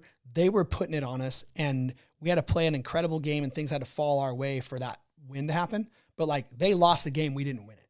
Definitely. Yeah, for sure. So yeah, That's you see one. like a great, like, yeah, I'll never be like, if you're dope, like I don't care where my feelings are. You earn the respect. Yeah. 100%. Yeah. 2 and 2 with is 4, no matter how much you feel about it. That's great. Yeah. Facts. Mm-hmm. Definitely. We got last Patreon question here from Derek Davis, and he wants you to rank what would you rather be photographing in order. So Cowboys, Rockstar models, and wakeboarding. I like how he throws Rockstar models in there. Hey, the girls that I shot for Rockstar are badass. They're amazing. Alicia Watson is awesome. Love her forever. Courtney Riggs, love her as well. Saban Doxy. All those girls, I worked with them a lot. Allie Rose. We're buddies. They're cool people. Jessa, Saigon. What a cool chick. Like all of them. So like there was this girl, man, also, gosh, blowing it on one of their names right now. Either way, there was a girl who was in charge of all of them, right? And they were their own division of Rockstar, right? And I just like happened to be the guy that like got to shoot with them. The girl that put those crews together did an incredible job, because a lot of times you meet really pretty people, and when they start to talk, you're like, oh my God, you're the ugliest human being I've ever met in my life. And I don't know how you could fuck this up. Like you're like, it's like on a platter, right? You're like, you have like the world is your oyster. Gifted. 100%. Because I don't care who you are. If you got good room presence, it's up to you to blow that, you know? Like, yeah. So they all had that. They were all gorgeous. But being cool is like, makes you so much prettier, right? And they all kind of knew how to be cool. They were like, cool, chill. I remember Courtney Riggs, like on the shoreline of one of the wakeboard contests, these dudes were like playing with a soccer ball. She walks by in high heels and she's like, hey, pass me the ball. And the dude's like, kicks her the ball. And she like does some, I didn't know she was a collegiate soccer player. She like does some crazy shit, like flicks the ball around and kicks it with like a heel right back to him, like over her shoulder. And I was like, looked at her, I'm like, what? She's like, I play soccer. You know? And I was like, okay, all right. None of this is a mistake. You play on that. All right. So yeah, like, yeah. And Alicia, like I'll check in on Alicia from time to time. Just a good human being, spends her time like rescuing dogs and like, you know, cares about people and like just a down to earth, like good human being. Saban, is a badass. Like that chick, like she is a super motivated human being, and she's like goes in, works out super hard. She gets like, she's done like bodybuilding stuff where she gets ripped and you're like, pff, like she's jacked. And then like, so her discipline for like her diet and her training, and then she goes to school. She just graduated, got married. Like, you're like, dude, you're not a regular. She's not just another pretty face. You know what I mean? Yeah. Like you could be doing all kinds of stupid shit and she's not. She's like, I called her the other day, like when she got engaged, and I was like, hey, congratulations. And she picks up the phone, right? Like, hey, what's up, Rodrigo? What are you doing? And I'm like, man, I just want to call you to say congratulations. She's like, I'm sitting by the pool right now with my fiance, right? And I'm like, badass, you know? It might have been that she graduated. And I was like, how do you think you graduated? She's like, yeah, I graduated. I got like my deal. And she's just rad. She's like full package, right? And when you're pretty and you ruin it by being shitty, it's like such a shame, you know?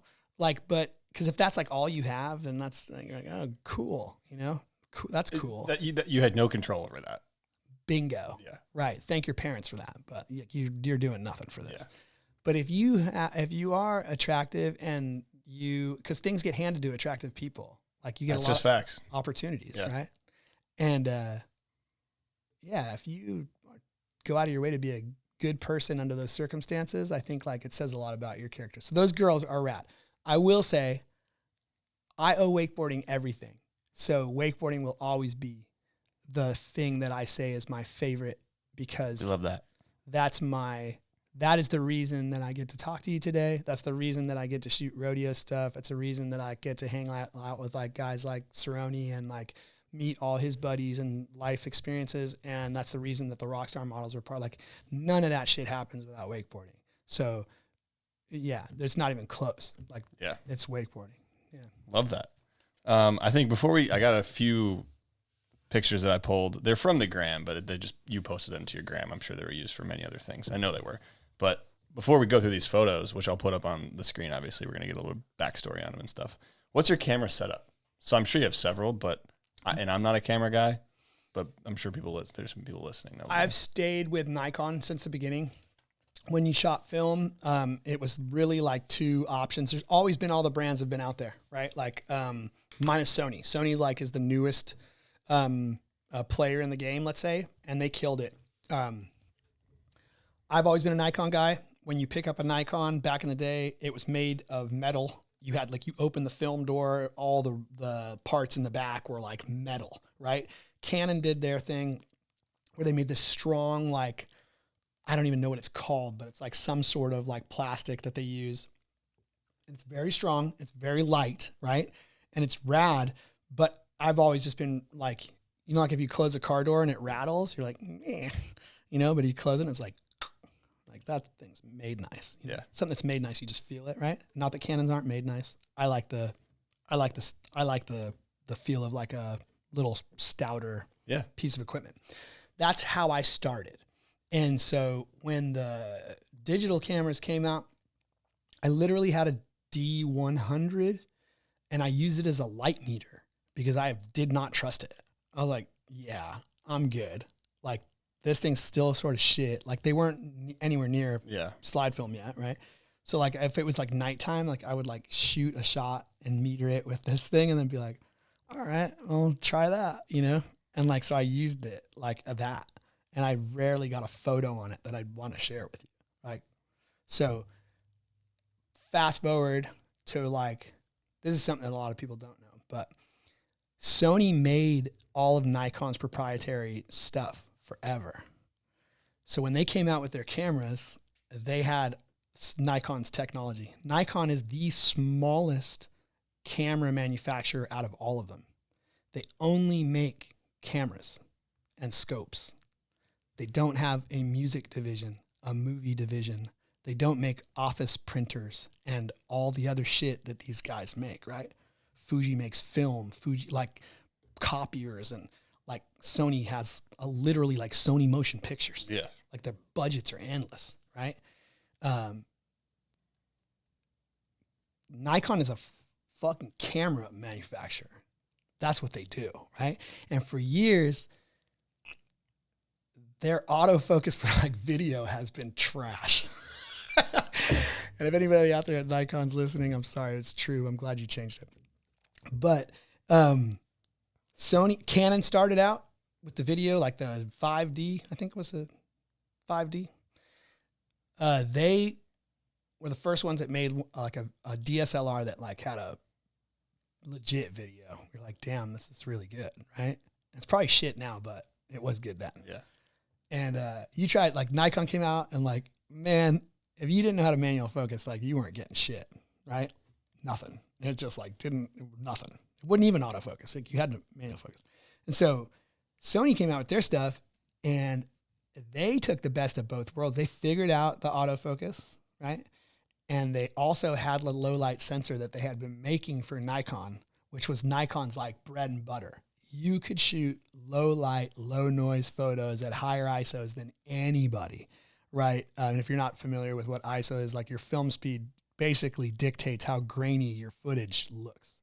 So you were able to do shit with a Nikon that you had never been able to do with any film camera ever. And that started with basically a D3S. That was like the first body that like, I mean, yeah, you could do shit like, you're like, wow, opened a whole new deal. Then Sony came out with their deal and just slapped everybody because the only thing was that they made a body that was for photos and then they made a body that was for video, right? Both did decent at both, but they were definitely excelled hard on either one, right? And they were decent for the other. That being said, like Nikon made some stuff. The video quality was good. And then the autofocus was just way shit. And over the last few years, dude, you pull out your Nikon and like new school people are like that thing's trash, right? And I'm like, yeah, I mean, I built a whole living off of it, but like, no big deal, whatever you think, whatever the internet tells you. And so, and they're not wrong, man. Like their cameras are good and the Nikon's autofocus was shitty, but their pictures are incredible. Their lenses and like, all that shit is incredible. Well, recently they pulled all their manufacturing from Sony that they waited, right? And they built their own factory to build their own shit. And once they did that, they came out with some new stuff, and their autofocus is legit as shit now. And then they also were the first people to shoot internal RAW. You ever seen somebody set up a DSLR and they have a external monitor with a hard drive on it? That's the only way legally you could shoot RAW video, because Red had a patent on internal RAW recording. No shit. Yeah. So they're just screwing everyone in the industry. Now, Red makes great cameras, right? Obviously, everyone's like, oh, that's a Red. Sick, right? Well, Nike, other people have tried, they've gotten sued and basically stopped, right? They're like, well, that didn't work out. So Nikon, the workaround was the external monitor with the hard drive. Nikon put out their new shit, and they put out internal RAW, like incredible bit depth, which is a big deal. And like, I think it shoots like, you know, internally, like RAW, full frame, no cropping. Like, it's like, somebody out there is going to get mad that I say this, but it's every bit as good as a Red. And Red took them to court, and they fucking lost. And Nikon was like, cool. Like, we win. We're going to keep our shit. And then now they bought Red. So for all those people out there, they're like, oh, Red. Nah. Well, you're shooting a Nikon now, baby. But yeah, so, and I think that is fascinating. Yeah, it's pretty cool. So I stuck with it, and it was hard for a long time because your tool wasn't like doing like both, right? Yeah. And in a world where you kind of need both, like, it was difficult. Mainly for the autofocus, you just miss a lot of shit. Still wise, great. Video wise, like, you're like, you know? And, but now I'm like, I'm stoked. Like, my stuff, I stood through it until it worked again. And probably because I just owned a lot of lenses. It would have been a crazy. It's a big investment to just. Yeah. And I'm super stubborn. So I was going to make it work. And you did. All right. I mean, you mentioned video, but speaking of stills, I've got 4 stills that I pulled from the gram. Cool. And I'm imagining there's a story behind all these. Yep. So I'll let you just kind of take it. Ooh-wee. This is one of my favorite photos ever, and it's not a wakeboarding photo. Obviously, for the viewers, I'll put the photo in. I'll put a nice res version in there. But what is this? What are we looking at here? We're looking at Randall throwing up West Coast, and he's doing it with his it's like 2 peace signs together, right? And Randall is not only an incredible wakeboarder, but he's a very unique, incredible human being.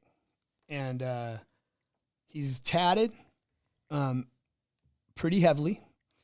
And if you really pay attention to how he's tattooed, it's gnarly, because he's got, for people that can't see this, he's got like on one side of he's got like the muscle, like the tendons in his hands, like on the top of his hands, and the other side it's bones, right? And that goes all the way down his arm, you know, like and you can do that one of 2 ways. You can tattoo the bone in and the tendons in color and leave the dead space skin color, or, which is a lot less ink. Or you can leave the dead space as the bone and fill in the rest of the skin. That is gnarly as shit. And he did it that way. No surprise, but right? Yeah. And so Randall's honestly not super comfortable in front of a camera. And one of the biggest pieces of advice I could give anybody in the world if you're trying to shoot photos is if you'll never get the good shit unless somebody trusts you. Like, they got to trust you enough to give it to you, right? So trying not to make it a thing or weird or like just bullshitting and being cool enough to, I mean, I don't care if I'm a dork in front of anybody. Like, that's who I am, whatever, right? Like, it's cool, right? If you don't like it, like, maybe we're not meant to hang out or whatever. But if you're cool with like how I am, then like, that's great. And I think that when you're like that, people open up and they allow you to they're more open to your ideas and they're more themselves in front of you. So this picture was literally in front of my house. We were bored, and I just got a new lens, and I'm like, hey man, like it'd be cool just to get a rad shot like of your hands and then just like have you throw up, chuck up the deuces and let's see what it looks like. And so he did. And that literally is like, that is one of my favorite photos ever. So it's so sick. Thank you. I appreciate that. We got I know nothing about this one, but it's some dude riding a. That's some dude right there. That's Casey Field. That is some dude. Man, he is the winningest bareback rider in the history of rodeo. Okay. 7-time world champion, long family lineage, good buddy. This was his dream to go out to the salt flats and ride a bareback horse in the salt flats with no fences. And no one's ever done this, right? Except for like in the wild, like if you tried to like ride a horse in the wild, right? But these horses, like I mentioned earlier, like the animals are scored half of your 100 points, right? That's true for what's called rough stock. Anything that is like bareback, saddle bronc, bull riding, that's rough stock. The other stuff is all timed events, okay? And steer wrestling probably should be, it's called bulldogging, like where the guy jumps off the horse and grabs the steer and wrestles him to the ground, right? That's gnarly. That probably should be rough stock, but it's timed event technically. But anyhow, these guys go out there and they ride these animals. And this animal here, like the world championships for the Super Bowl of rodeo is the NFR, National Finals Rodeo, happens in December. If you can go, it's a great party. If you can't, like watch it on TV, it's definitely worth it. Unbelievable to watch, especially I'm partial to these events, right? They're fast, they're violent, and I don't know, man, they really show you what somebody's made of. Casey had the idea that he wanted to ride one of these horses out in the salt flats. We went out and we made it happen. And this particular horse right here is an NFR horse. You have to be of a certain caliber. Horses have to be of a certain caliber to make it to the event, and so does the athlete, right? And this horse has got a history of being a bit of a prick. Like, not all bucking horses are. I didn't know that. Like, I thought they were all just kind of mean. They just don't want you to ride them for the most part. A stud that's still got all his junk, right? That is a mean son of a bitch. Like, he is coming for you. If, like, they're not friendly, they're dominant, they're alphas, right? Like, you kind of got to watch out. And they're big. This horse apparently has bit his handler, like bit him in the face, bit him in the hand, like super hard. Like his handler, the guy that owns him, is a big dude, him and his son. Well, they brought this thing out and I'd heard the story about this horse. Like, they're like, yeah, kind of be careful around him, don't turn your back on him and shit. And like, I'm all right. Yeah. Heard that he bit him and all that. Oh yeah, at the NFR, like he reached over the fence and just bit, And so I was like, damn, no kidding, huh? And they're like, yeah, it's gnarly for sure. So he gets to, we put him in the chute, right? So we brought a chute out to the salt flats, and it took like there was a flatbed truck pulling a bucking chute, which is a big thing, and a skid steer to be able to get the bucking chute off of the thing and then like lay it down. We had panels, which are like when you see like a pen, like a horse pen, those are the fences that go around it. Yeah. Those are the panels.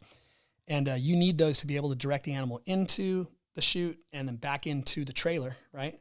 So then there's multiple pickup men that are the guys that go and get Casey. This is Casey Field right here, for anybody that wants to know. Those animals like need to go, like, so the pickup men have their own horses, right? So there's multiple horses that are coming. So there's another trailer with a bunch of horses in it. This is a big, big production. Yeah. And this is like, at the time, this was for us. We knew we were going to do something with it, and we ended up doing something for like Air Yacht clothing for this. But this was Casey's dream. He told me about it, and I could see it in my head, and I was like, dude. And he was like, yeah, let's do it. I'm like, if we could do that, I'd be insane. Well, right before he goes out, that horse went ape shit. Casey was on his back, and like there's a bucking chute in the middle of nowhere, right? And like the stock contractor gets behind the chute, and there's like a step, like a couple stairs, and then a platform, and then there's a chute, right? And the horse is in there. Casey's on his back. He's ready to go. When your hand is locked into the rigging, there's no saddle for a bareback. They just have a leather glove and this leather little handle that's strapped around the horse, right? Up like behind his neck. You put your hand up in there and there's like a little nub and you're locked in. I mean, you literally have to pull your hand out to get off of him, right?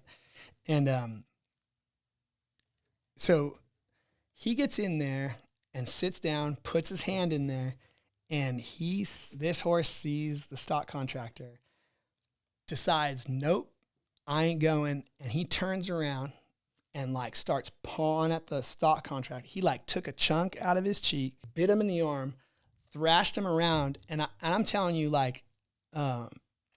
Franzen, the dude that owns him, is like a big dude. He's got to be about like, 6'2", 300 pounds. He's a big boy, 280, 300 pounds, big guy, tough as shit. And he's an older gentleman. His son was there too, also a big, tough dude. He grabbed this man and like ragdolled him.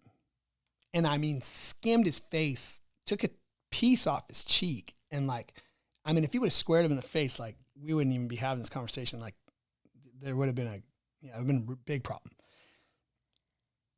The thing that I didn't notice was that when he turned around, the bucking chute's only about as wide as this, right? And Casey's locked in. He turned around because the handler's behind him, and he like leaned on the gate. Well, Casey's arm is there, so he's got this horse that weighs over 1,000 pounds leaning on his arm. So he cracked his wrist and then had to get off of him, reset, and then go do this. And he didn't say a word until afterwards.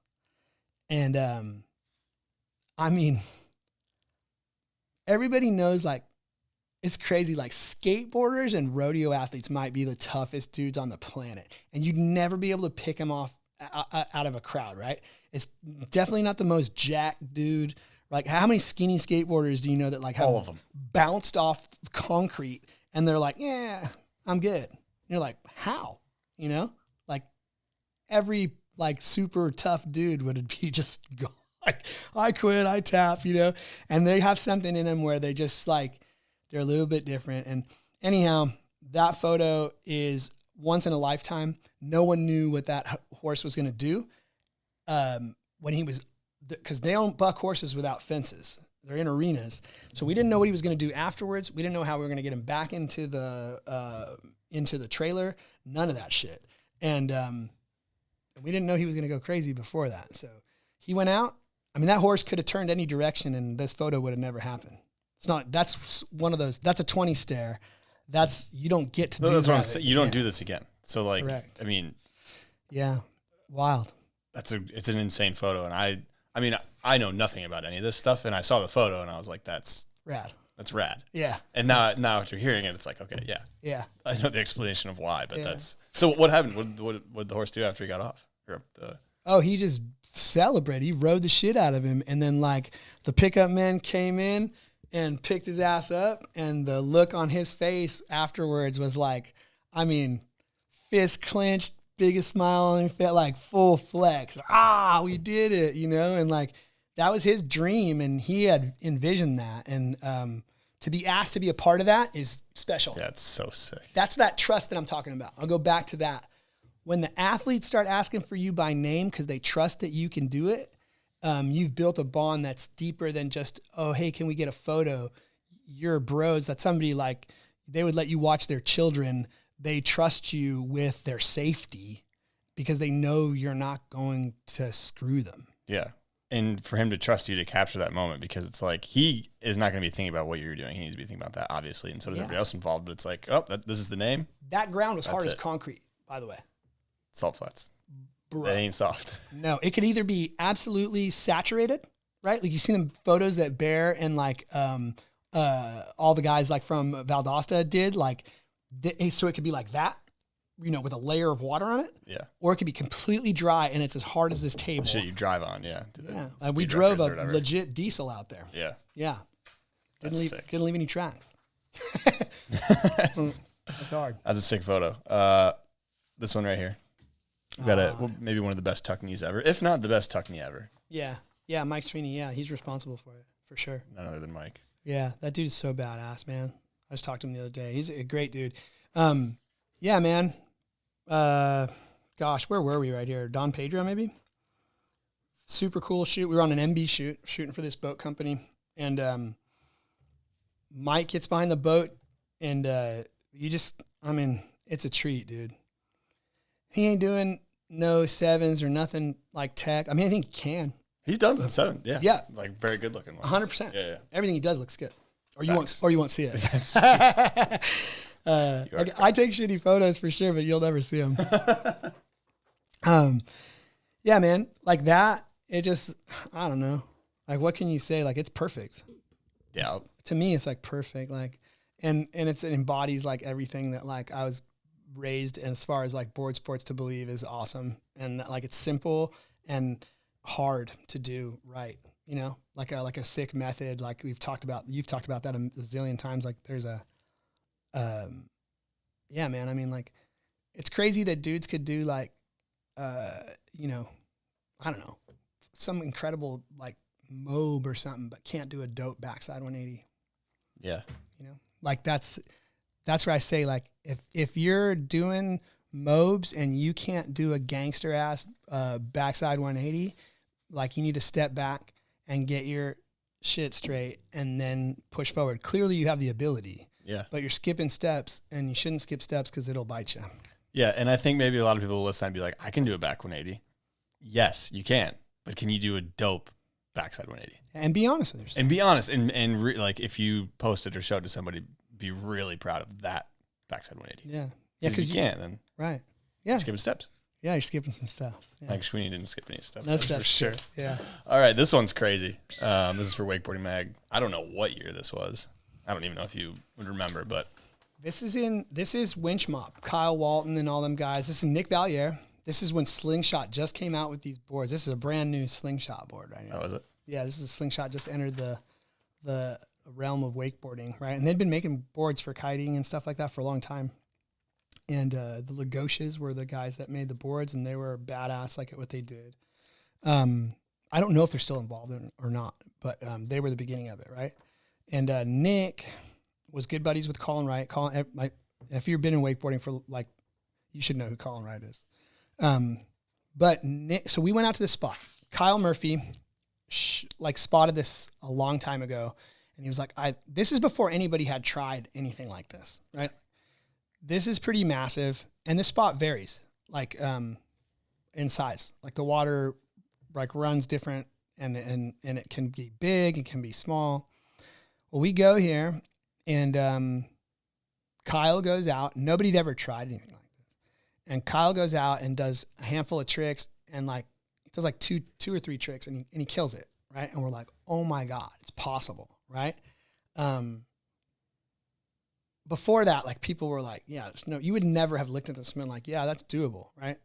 Like, so, I mean, like anybody that's winched, like the placement of the winch, walking the bottom, like making sure that you have all your ducks in a row is a big deal. And then like understanding like this water's raging up top. It looks insane. So the timing for the driver and getting in, like, yeah, I mean, like it's a process and it's a team effort, right? And there's got to be a lot of feel between both, unspoken communication that's like definitely like you understand what each other needs, or somebody could get really hurt, right? It's not fun in games. Like it is fun in games, but understand the severity of a bad decision, right?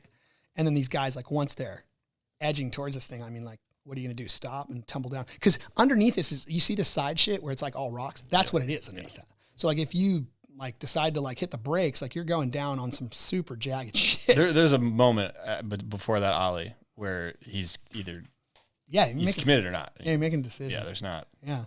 So Kyle goes out and kills it. And we're like, damn, we did it. Like, amazing. Got some sick shots. Amazing.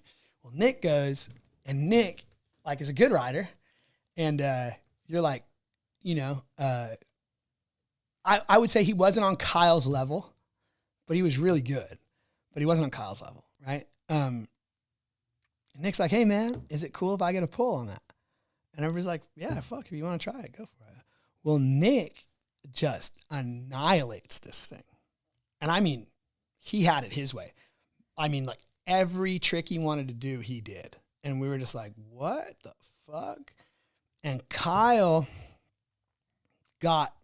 basically was like, okay, I'm going to have to do something else. And he went back out and did something else. And then he did some damage to his knee that he never recovered from. Really? Yeah. Yeah. And that was like one of the great boat riders that like, he was on the verge of being like somebody that would make history with the sport. Right. And all the riders will know who Kyle is. Murphy is like legendary, but yeah, man, he had a surgery that didn't go well and then had to redo it. And like, it just, you only have so much time to like make a dent. And if that time is like taken up by, then life happens and, things take different Your directions. window is not huge. Yeah. So if anybody wants to go check out, like I think his Instagram, this is Nick Valier, and his Instagram, I think, is Illest Dude in Nebraska. He's currently, which is quite the title, right?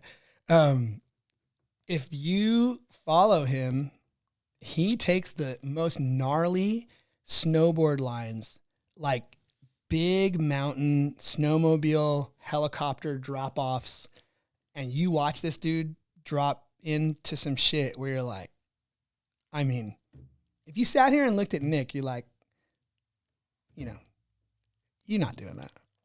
And he's doing that. That's like, sick. He's doing it to death. Yeah. So Nick is one of them dudes, humble badass. And I think he proved to the world really because whether you know it or not, like Kyle Walton and the Winch Mob and those guys, Justin Fisher, like they were the ones that pushed the winch aspect of it. Thomas Harrell started it, right? And they did a bunch of rad shit with Byerly and like there was a lot of guys and Chase, I think. They did a lot of rad stuff, but I don't think that there was a home for it really yet, right? They're like, oh, it's cool, kind of like an accessory like deal, right? And but they had that vision of like taking it to the street. Yeah. And these guys picked up on it, really loved it. And then they took it a whole nother step. And a lot of these dudes had skateboard influences and snowboard influences. And they pushed the envelope. And then, Shred Town came in and they just like. They hit it. They hammered it. Yeah. Yeah. And then like now you got like, so like the crews are important.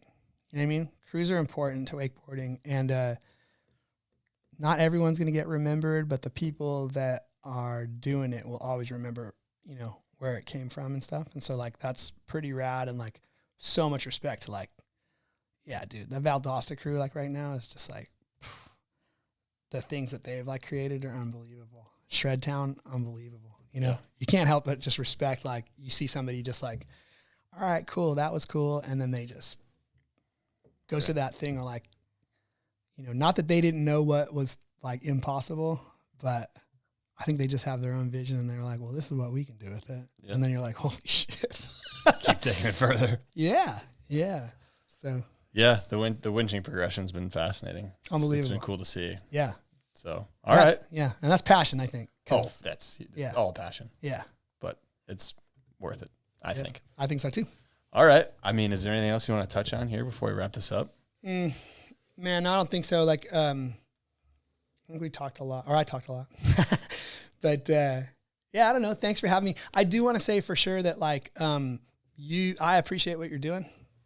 I think it takes balls to move out of your home state and take a chance on yourself. Like you're betting on yourself. And that's a good bet. Like you're like so much respect for what you've been able to create. I think that wakeboarding appreciates what you're doing and then needed it as well. And man, I'm just grateful to be here. But yeah, Thanks, Rod. Yeah, 100%. Huge. 100%. Yeah. Big coming from you. Definitely. Oh, I appreciate that. Living legend in the sport. What, 5-time photographer of the year? Is that, did I get that right, or am I missing a couple? No, I don't think so. I think it is like something like that, four or five. Maybe I think I might have got a reader's poll in like 4. Okay. Yeah, but I think I got 4. I got 4 in a row. There were several. I knew that. That's cool, dude. I never thought I'd get one. Really? I swear. When You got you're 4. when you're looking at guys, that you look up to, like I think you just want to be mentioned in there. I guess you did throw in some big names. It's like, Yeah, I mean, putting your name in their league. It's kind of tough to do, but for sure. Yeah. Deserved. You get like you just want to be involved, and then like to have like, that is the biggest, I guess, like compliment you could get is like when the industry votes on something and like, you're like, get something like that. It's really cool. And so always be grateful for that. And then, but go out and explore, man. If you're a filmer and you're doing a podcast or whatever the case may be, like, just know that like passions change and life changes. And if you are going one direction and you kill it and it's no longer feeding you, and I'm not mean like putting food on the table. I mean, like, if it's not feeding your soul, your passion, like, and something else is, lean into it, like, go for it, because you got like limited time on the planet. And I don't know about you, but I do not want to look backwards and be like, oh, I should. What if? Yeah. Like, one of the coolest things I ever heard was Cowboy Cerrone tell me, the problem with used to bees? And I said, what was that? And he's like, they don't make honey no more. And I thought that was great. I was like, all right, I get it. I haven't heard that one before. That's a good one. He's got a bunch of good ones. Yeah. But yeah, that's a good one. You got to take the shot while you can, because no one's going to take it for you. Yeah. So, yeah. Yeah, absolutely. Well, thanks a ton. I mean, thank you for coming on. This was a huge one. I've been looking forward to this one a lot. Proud. I knew it was going to be good. Thank you to everyone watching. Thanks to all the Patreon subscribers. Your guys' support is literally what keeps this podcast going. So thank you all, Patreon subscribers who are on there. Until next time, we'll see you guys. Cool. Peace.